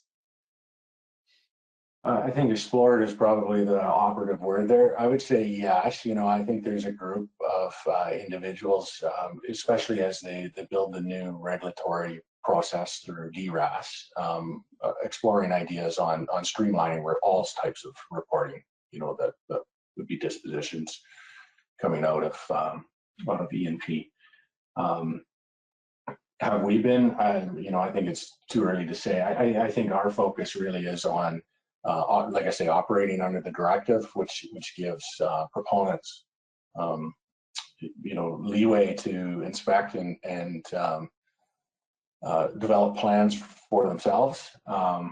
You know, that puts that gives them some freedom, but also puts some of the onus on them to make sure that they are doing a good job, right? So I guess our focus has been on potentially auditing to make sure we have good data, not necessarily finding a mechanism to get more timely and regulatory requirement to submit data, I guess, right? When we put all the data together, you know, it's obvious we don't have all of it, but when you start looking into it, for most of the key watersheds that we have, given the number of companies that have self-identified as operating under the directive, so doing their own inspections and submitting plans for out of compliances, plus you know, historic sweeps and what AER has done and others, we have pretty good coverage of a lot of our watersheds that that the fisheries folks have identified as important to get to work on remediating. So I guess my focus is not necessarily on getting more data, it's on making sure the data we have are right and getting the plans and the work done. So I guess that's just more of a looking at where we are in our evolution. I think we're at the point where yeah, we just need to get to work, really, right? So and I know that's been happening, so we need to report on the work that's been done so we can see the good news, but continue that momentum and perhaps bring along some of the stragglers, as some folks have pointed out. So yeah, and I can speak more from the regulatory side in regards to, you know, the difference between a member of the directive and a non-member of the directive. And so as a member of the directive, companies are basically committing to doing self-inspections and reporting that data, to developing remedial plans and implementing those plans. And in return for that, you know, the AER does not actively inspect their dispositions. They do audit some of those inspections to ensure accuracy, but they're not actively inspecting those companies' dispositions as member companies. As non-member companies, those dispositions are actively inspected. And so if, you know, you want to deduce how inspections are being done by the AER, they're focused on non-member dispositions for active inspections. And then, you know, some auditing is being done, like I said, just for accuracy on the member companies. So as a non-member, you can expect to have your dispositions inspected. If there is non-compliance, those non-compliances are immediately, you know, addressed and discussed with you. You don't necessarily have the ability to plan into the future like you do as a member. So there most definitely is some benefits of being a member company and doing those proactive inspections and submitting your data. You know, under the new directive, there's also the requirement of annual reporting by November 30th. So there is that as well for reporting. that's important to keep in mind. But there most definitely is a difference in regards to how enforcement, or maybe not enforcement is the right word, but how inspections are conducted in regards to members versus non-member companies.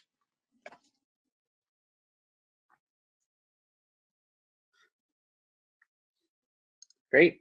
Well, maybe we will wrap it up there. I'd just like to thank everybody for submitting a great list of questions there, and also to all of our panelists here for sharing your perspectives. I think it was really valuable hearing responses just from different perspectives and tapping into the broad experience that we have on the panel here. So I'm going to pass it back to Matthew, and there's just a few concluding remarks and also a few words in terms of some of the sponsors that helped contribute to the event here today.